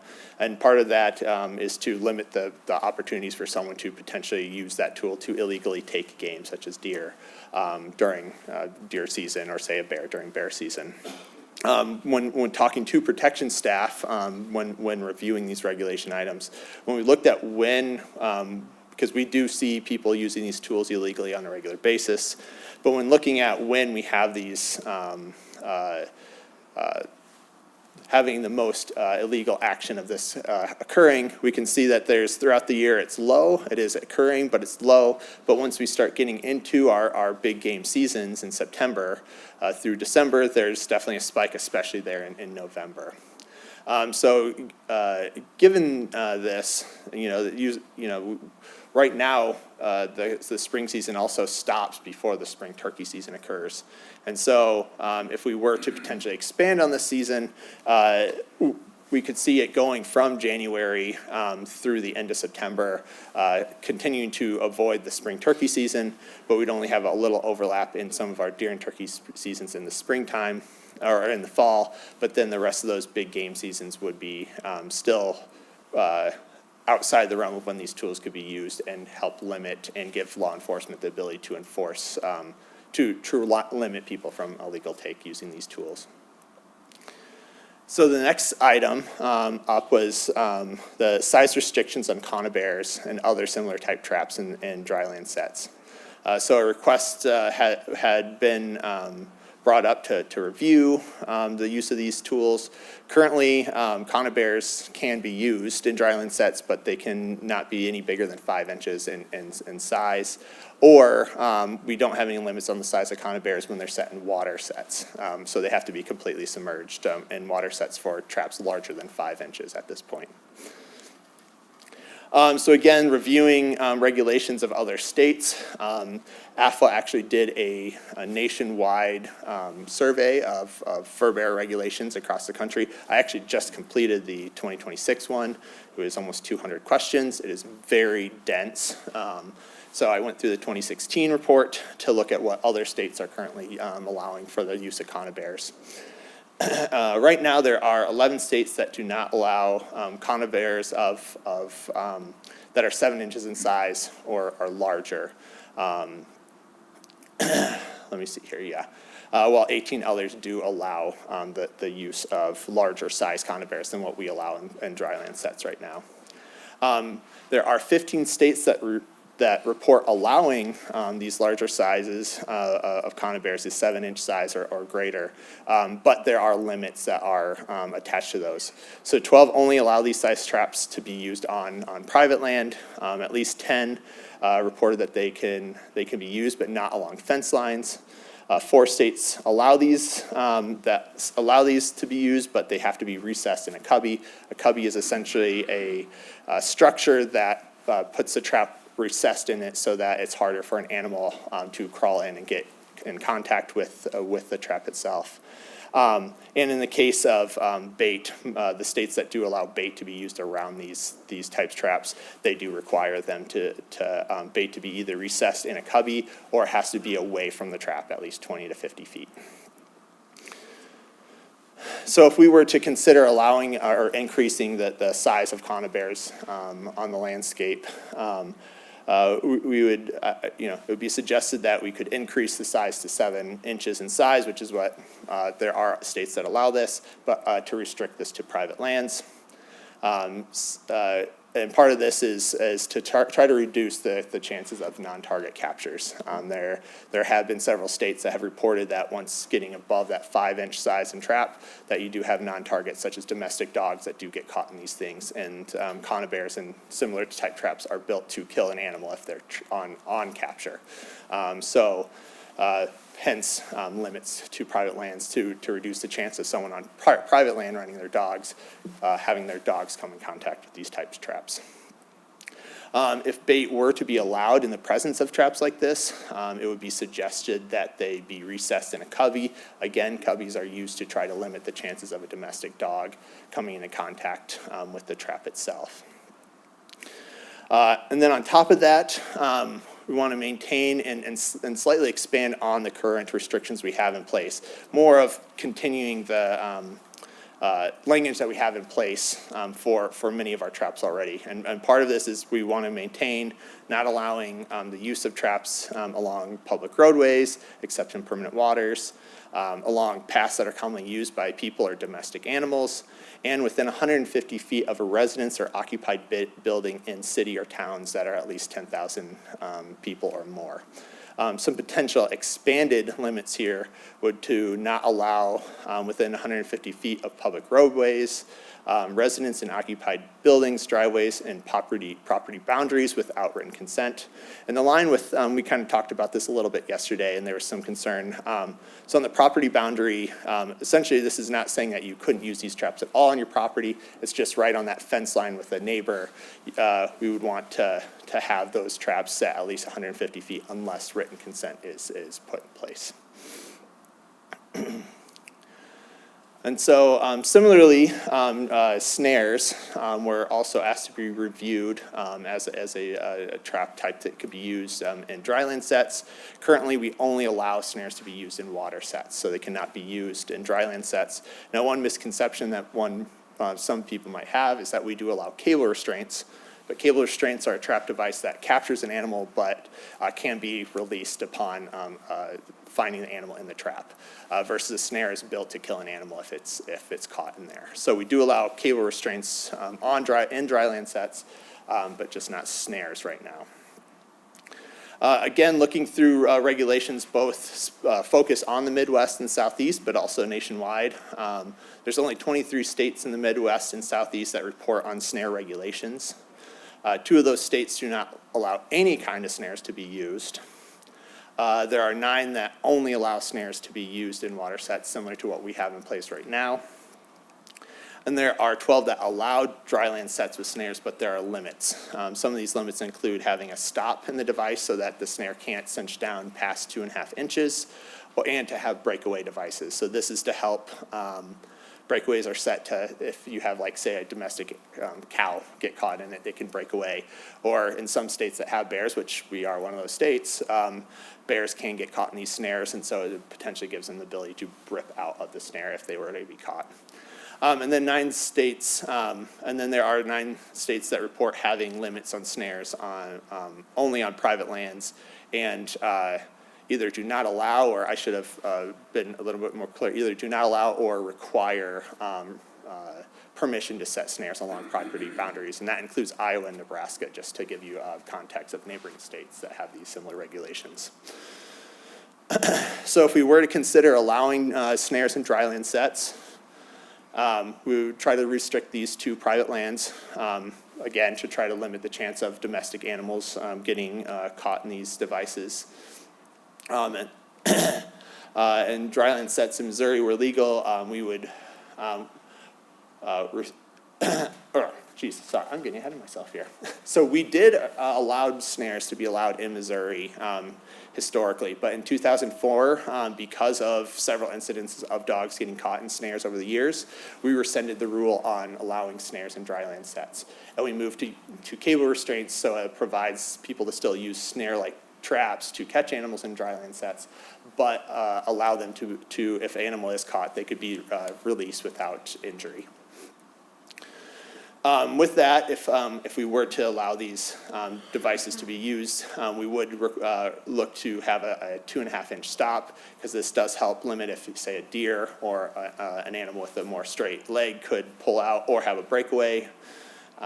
And then also restrictions on placement. So utilizing the existing regulations we have in place, so not allowing in paths used by persons or domestic animals, not allowed 150 feet of a residence or occupied building within towns that are 10,000 people or more.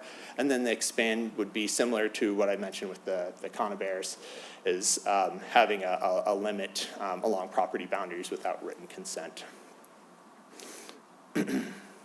So with that, that's what I have for you on the review of these regulation items. I'm happy to take any questions you might have. Yeah. Nate, thanks for presenting the sideboards and the recommendation here. Commission, any questions for Nate? Just 2 or 3. First one, all 3 of these, including thermal, is for private land only, is that correct? The private, I think we currently do not have a limit to private land, so it just can continue. Yeah. So it's not limited to private land, and so it'd just be it's just expanding the dates. On the thermals? On the thermals, yeah. Okay, Yeah. okay, I wanted a clarification of that. You know, and for those on the commission that were here when we voted on expanding the trapping regulation, we realized that was a pretty controversial topic. You know, we try to make our decisions based on the best evidence, but of interest on that particular expansion of trapping, I think it's very interesting, and I know statistically you can't say this caused this, but we've had 2 consecutive years of the highest turkey population or harvest that we've had since 2004, since we expanded that. And the other thing is of interest, very shortly after we expanded that trapping, the adjacent states, actually Iowa and Kansas, they just went to year-round on that topic. And so really want to, kind of to emphasize that we're making a decision that this gives private landowners more opportunity to do things on their private land, so. Commission, any other questions? I will have just a comment. Thank you, Nate, for your presentation. The thermal rifles, that was a pretty dramatic expansion of the hunting opportunity, and I do think that's going to be well received. I've received a lot of comments about that from people who are concerned about what they perceive to be predators, coyotes who are over-aggressive. I don't know if this is a solution. There are studies on both sides of that question, but I think it's going to be well received. So I applaud the department and the Regs Committee for looking at this and really making a difference on that particular reg, and we'll see the comments we receive. And likewise, I know there's been interest in the traps and the conibear traps, and I think I'm still interested to understand really what the risks are to domestic pets and why there has been resistance to all that. But we've taken a step forward, and I think it'll be generally well received as well. So thank you to the team. Excellent. Mark? Just a point of clarification on the Conibear body traps. Is that is it a 220 or 320? I'm trying to remember the number on that. That would be the 220 220s? specifically. Okay, yeah. was the 5-inch a 110? Is that what that was, or? That is, oh gosh, I'm terrible at my trappers. You want to help me? I think 155? 155. Okay, that, and so, okay, but the 220 is the 7-inch then, okay. Yep, Okay, yep. thank you, that's what I was thinking. All right. Excellent. Great question, Mark. Okay. Yeah, I don't wear a lot because I'm not an expert trapper by any means. I can talk Okay. bears all day long for you, but I'm still learning. But All right. I appreciate a lot of support I get Okay. from folks that are, Thank you. I would consider experts. Good information. Yes, Ray, one more question? One more comment. I had recently had an opportunity to go out and experience the world of trapping, which is something I had really not done. It was an area that I wanted to focus on. And I learned a whole lot, and I learned how responsible these individuals are and what a real profession it is. So I hope the Trapper Association and really the membership of the Trappers Association work together and come to agree on the proper trapping regulations and limits and expansion opportunities. Nate, thank you for all the hats that you wear, and thank you for the presentation today. Yeah, thank you for having me. Okay, back to Laura. Thank you, Nate. Madam Chair, per the sideboard considerations discussed by Mr. Bowersock, administration presents the following proposed amendments for commission action. Recommended changes to 3 CSR 10-7.410 hunting methods would extend the use of artificial light, thermal imagery, and night vision for coyote hunting from January 1st through September 30th. Recommended changes to 3 CSR 10-8.510, use of traps, modify the use of conibear traps on private land to allow for traps up to 7 inches to be set on dry land without bait, or if bait is used, to be set in a cubby when recessed at least 7 inches. It is recommended that such traps may not be set within 150 feet of a public roadway, except underwater in permanent waters, or above ground level within buildings, and that the traps greater than 5 inches may not be set within 150 feet of any residence, occupied building, or driveway, and they may not be set within 150 feet of a property boundary without written consent of the adjacent landowner, except when set in water. We also recommend allowing the use of snares in dryland sets on private land. Such snares must be equipped with a deer stop and a 350-pound breakaway device, may not be set within 150 feet of a public roadway except underwater in permanent waters, may not be set within 150 feet of any residence, occupied building, or driveway, and may not be set within 150 feet of a property boundary without written consent of the adjacent landowner, except when set in water. We also recommend updating the cable restraint placement restrictions to include restrictions within 150 feet of a public roadway. Additionally, we have used this opportunity to update the structure of this rule to decrease complexity and provide clarity on trap use allowances and restrictions. Recommended edits to 3 CSR 10-8.515 fur bearer trapping seasons clarify the fur bearer species that may be trapped, and recommended changes to 3 CSR 10-20.805 definitions update the definition of snare and add a definition for cubby. If approved today, these proposals will be filed with the Secretary of State and open for a formal public comment from July 2nd through July 31st. Comments received will be compiled and presented as part of formal orders of rulemaking for commission consideration at your September meeting. The anticipated effective date of these changes is January 1st, 2026 for the use of thermal imagery, night vision, and artificial light, and April 1st for the trapping-related proposals.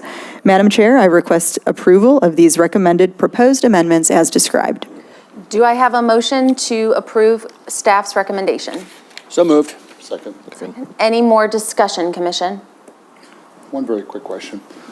What license permits are required to use thermal imaging rifles or to coyote hunt? Any So- small game? Correct, yeah. Yeah, there is not a special permit for the use of those methods. As they're allowed in the code, it is basically an allowance for them as a method. I just really wanted to clarify that for the sake of people who are watching on. Yeah. Excellent, great question. Okay, I'll call the vote. All in favor, say aye. Aye. Aye. All opposed, same sign. Motion carries. Thank you.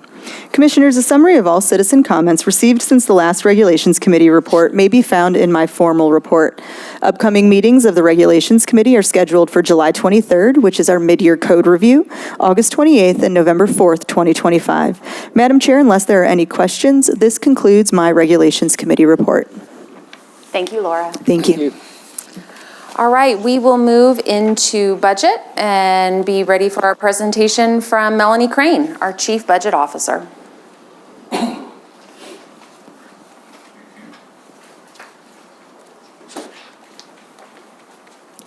Thank you, Madam Chair, Commissioners, Director Sumners. I'll be presenting the next two items. The first is the fiscal year 2025 financial summary report through March 2025, and the second item is an action item for the approval of the fiscal year 2026 internal expenditure plan. The March financial summary has been provided in your advanced materials, and to begin, let's direct our attention to the revenue variances. Total revenues in fiscal year 2025 through March were 1% higher than fiscal year '24 and in line with expectations for this point in the fiscal year.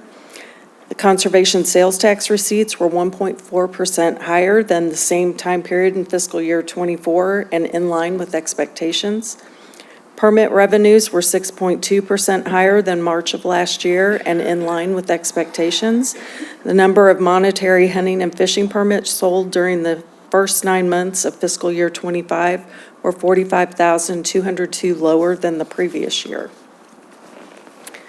Federal reimbursements were 2.4% lower than this time last year and 4.5% above expectations. Federal reimbursements for fiscal year '25 through March represent approximately 16.5% of total revenues.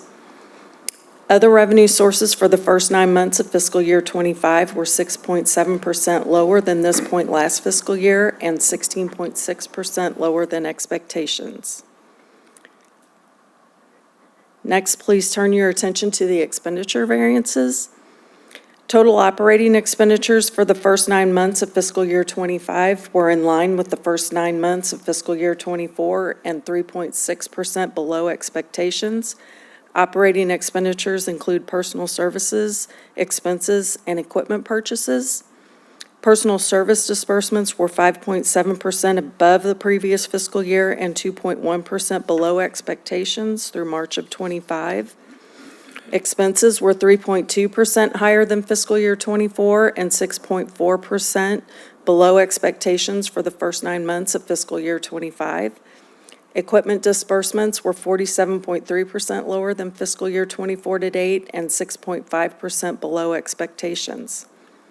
Total capital disbursements were 27.5% higher than the previous fiscal year through March and in line with expectations. Capital expenditures include land conservation and partnerships and construction.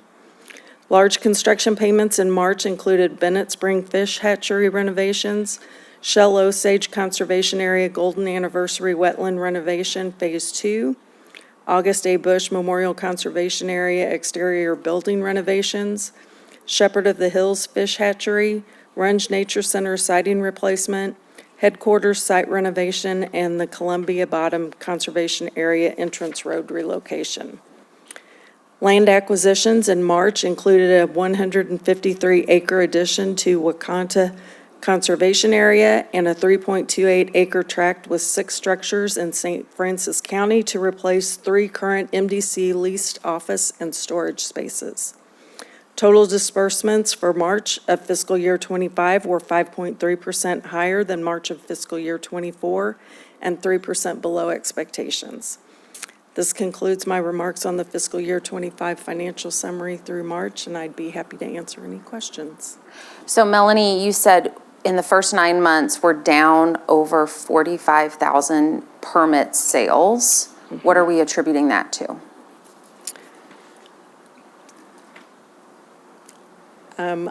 I think it was probably from permit price increases, but is. Most likely weather-related. Oh, weather-related, yes. March was wet, so generally. We'll see an uptick here in after Memorial Day. We usually see quite a few people on permits. By their fishing permits. Yep. So just a slow start to fishing season. Excellent. Commission, any other questions for Melanie? Okay, please proceed. The next item is an action item for commission approval of the fiscal year 2026 internal expenditure plan. At the last commission meeting in April, we spent some time going through an extensive review at the budget workshop. With that, I'm requesting commission approval of the Conservation Commission Fund for fiscal year 2026 internal expenditure plan with planned spending of $331,396,630. Total operating budget request includes $268,296,630 for personal service, expense, and equipment. The capital improvement request is $63,100,000 for construction and land conservation partnerships, and the portion for new construction and land conservation partnerships totaling $39,100,000 is budgeted utilizing revenues for fiscal years prior to fiscal year 2026 projections. Thank you, Melanie. Commission, any questions for Melanie?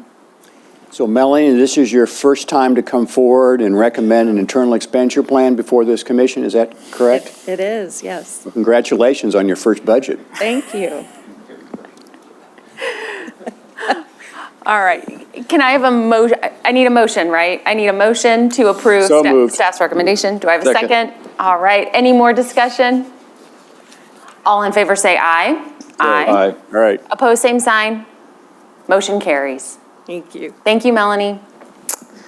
All right, next from our infrastructure management branch, we have Jacob with a presentation as well as an action item.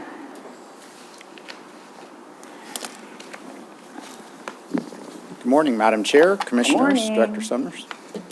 I do have the next two agenda items. The first is a highlights from a major construction project status report in your advanced materials.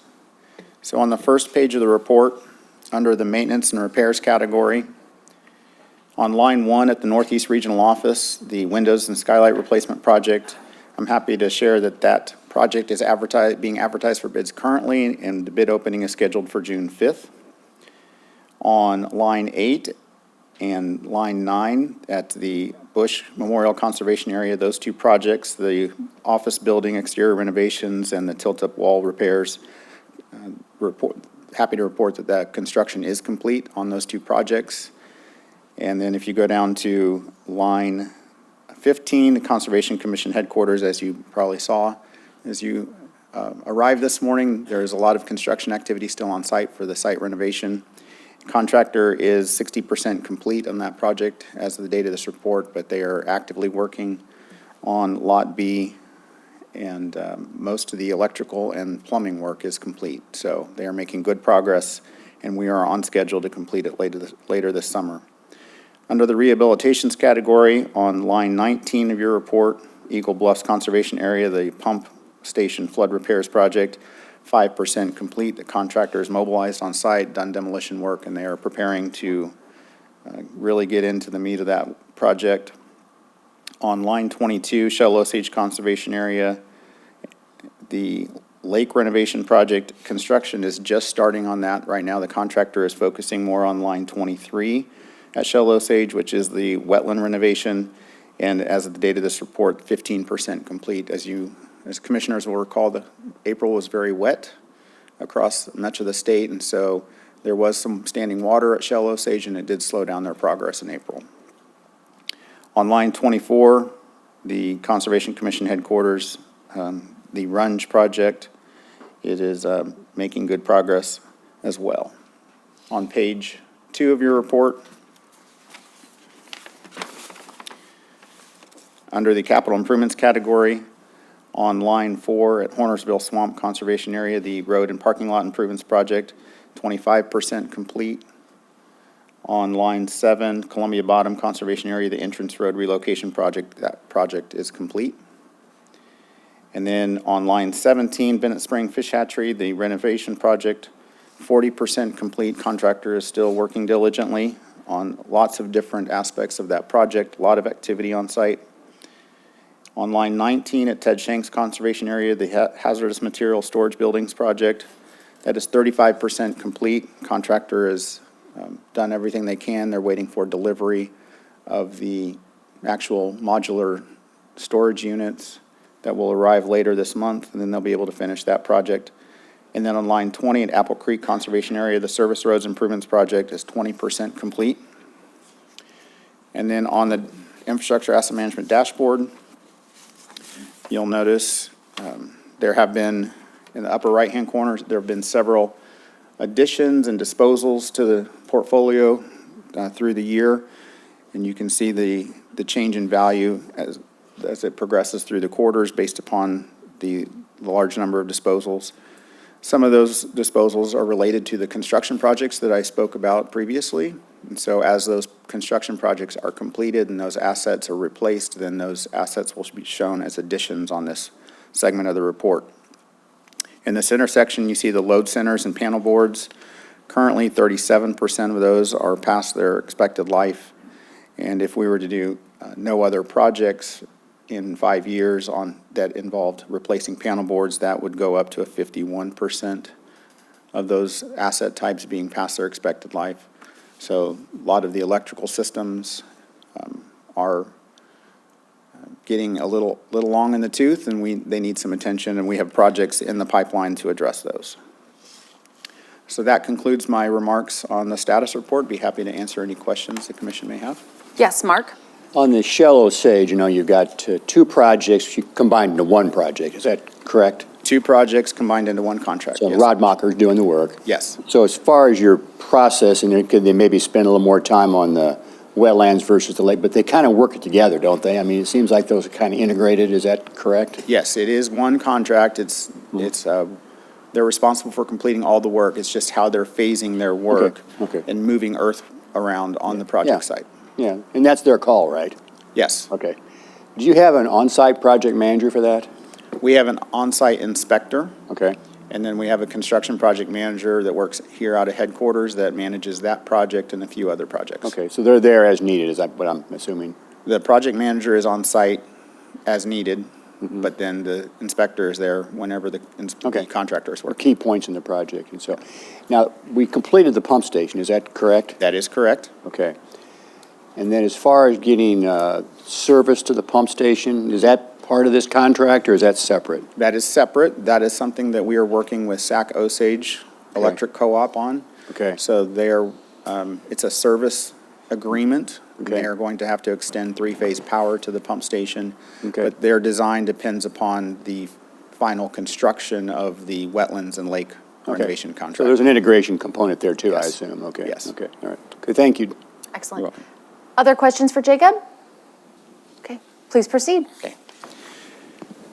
Next agenda item is an action item for the commission. It is a recommendation for authorization to enter into a contract with Branco Enterprises Incorporated of Neosho for construction of the Roaring River Fish Hatchery oxygen line replacement, propane line replacement, and UV improvements projects located in Berry County at a total estimated cost of $1,448,800.00. It is further requested a contingency fund of $145,000.00 be authorized for unforeseen conditions and other changes necessary to complete the project.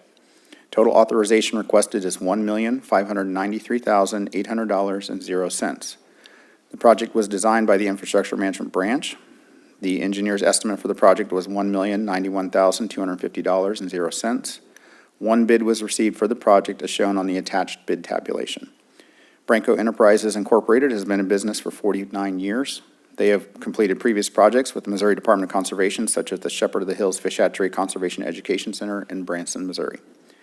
Infrastructure Management Branch recommends the bid as submitted by the low bidder be accepted.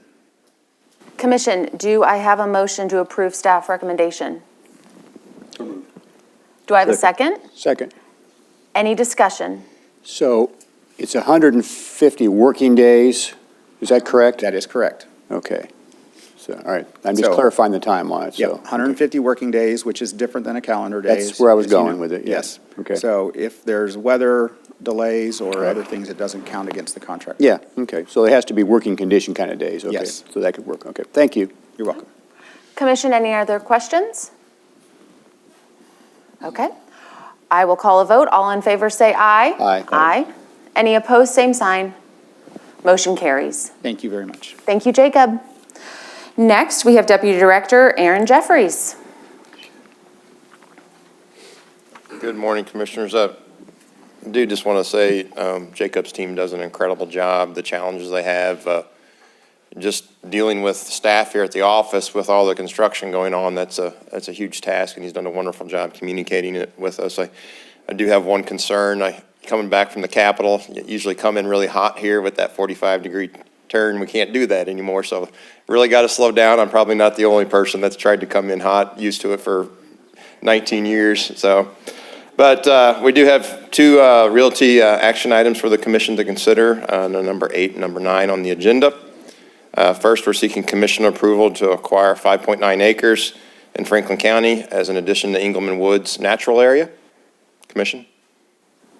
Do I have a motion to approve staff recommendation? So moved. Second. Second. Any discussion? Aaron, can you talk a little bit about the natural value of this area and what it would add overall to Engelman Woods? Well, first off, Engelman Woods is one of our designated natural areas, and those represent the best natural communities that we have remaining in the state.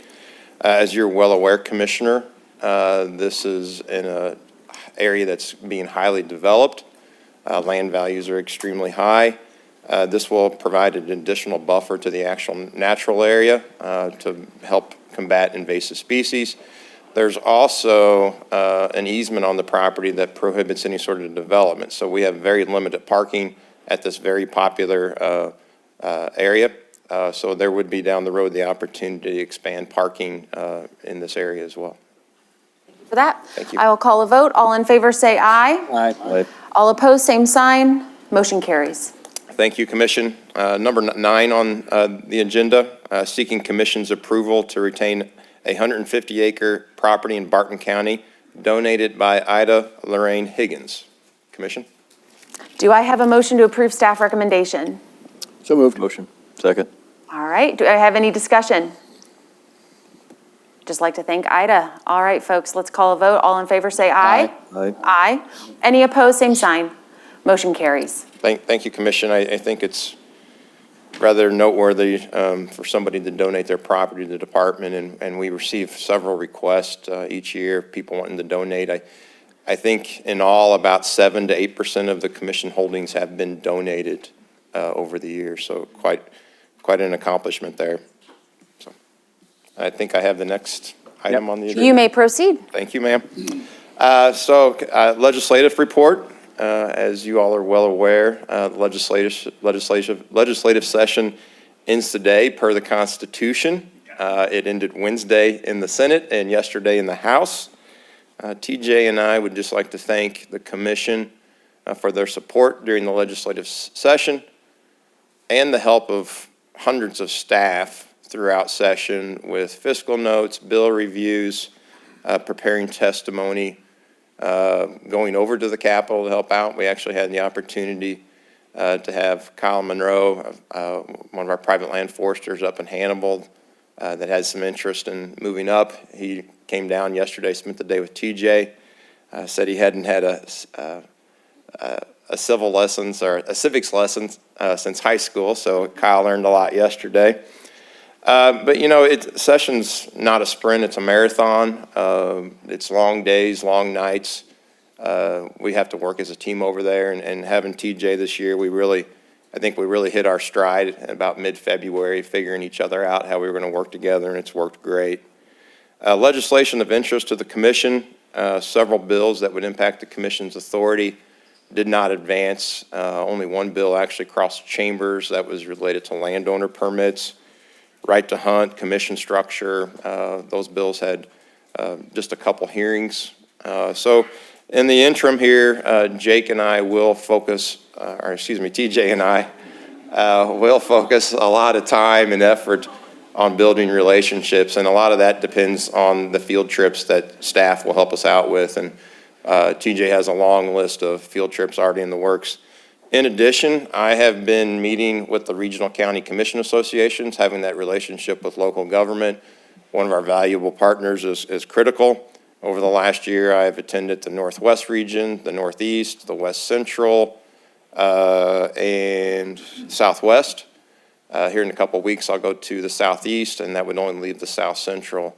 And really, the input I've gotten from county commissioners, their staff, is we got a great relationship. Not a lot of concerns or big issues out there right now. So that's been a good partnership. We were listening to the governor's remarks today on the end of session.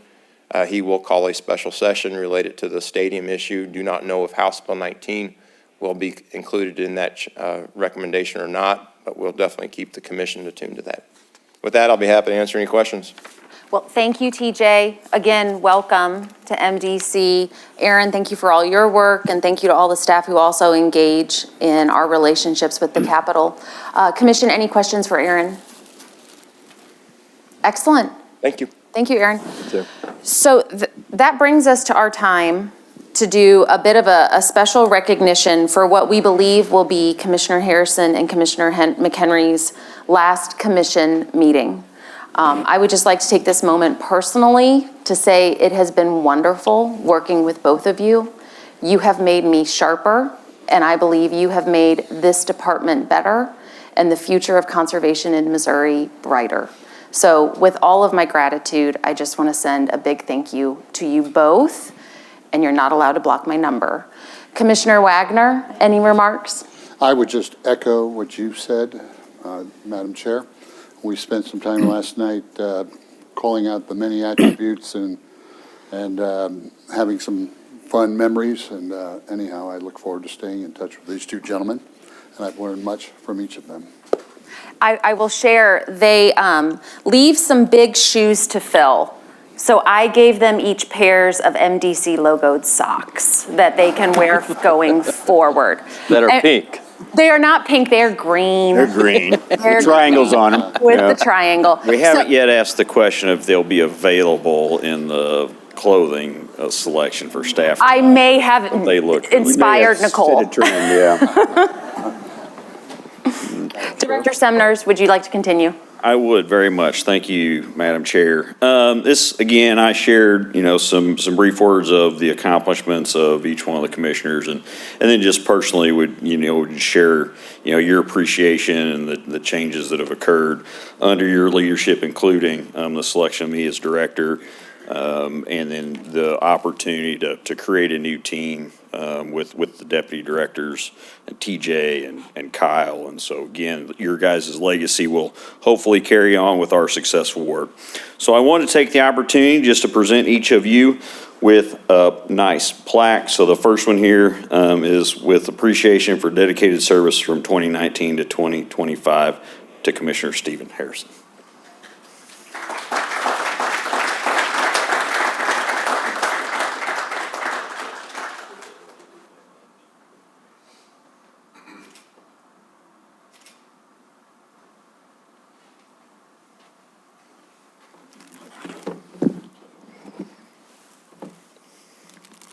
And again, with appreciation for dedicated service, Commissioner Mark McHenry.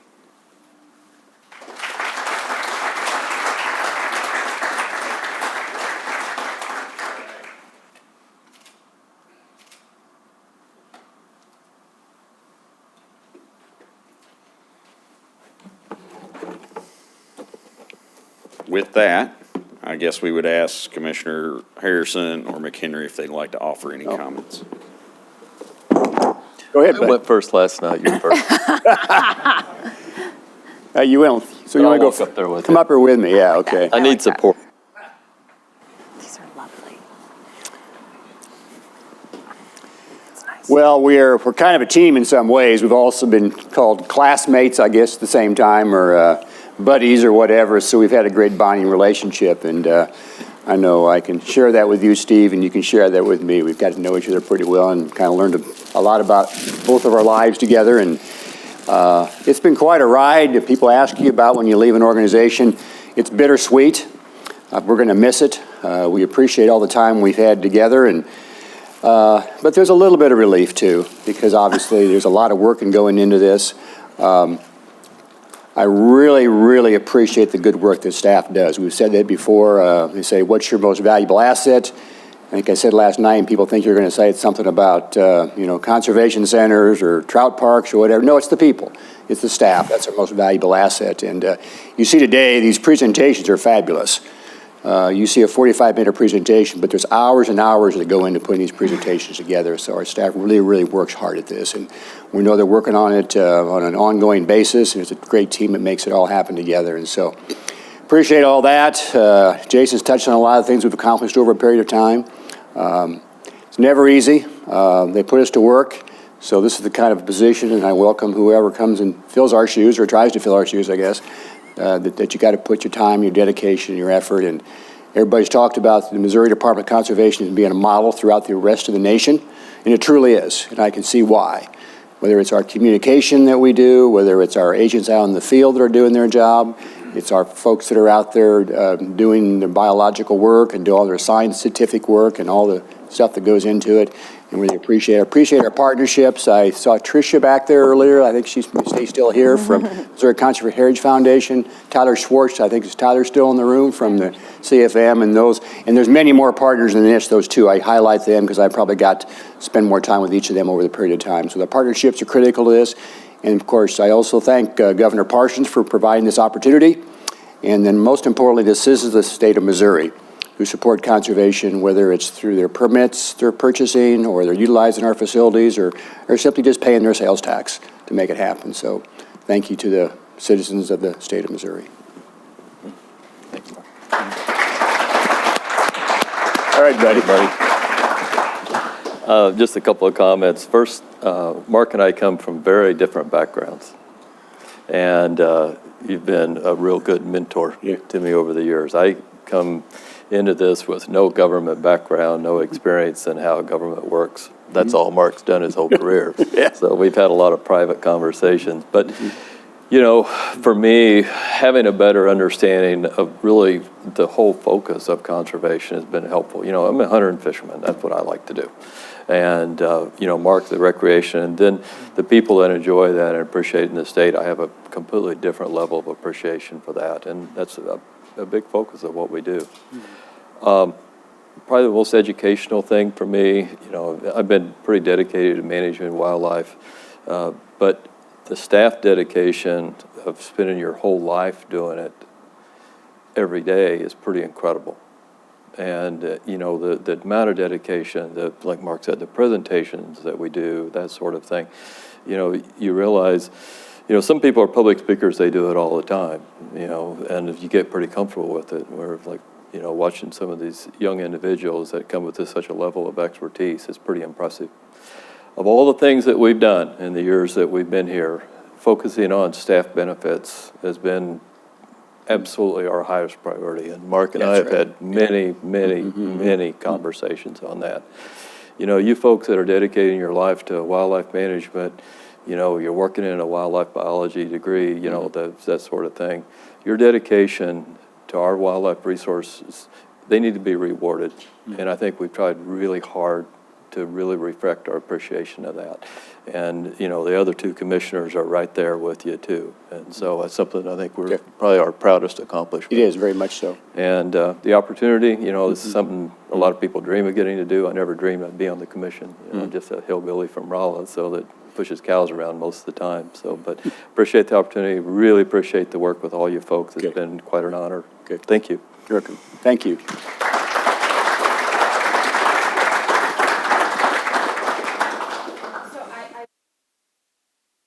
To stick around. We have some refreshments and visit with Mark and Steve. Before we adjourn, we do have one note. Commissioner Wagner, you wanted to make a note of something. Yeah, Madam Chair, the statement I read about Governor Senator Bond, may I submit that for an attachment to the minutes so that I may provide that to his family? Yes, excellent. Thank you. All right, with that, I hereby call us adjourned. All right.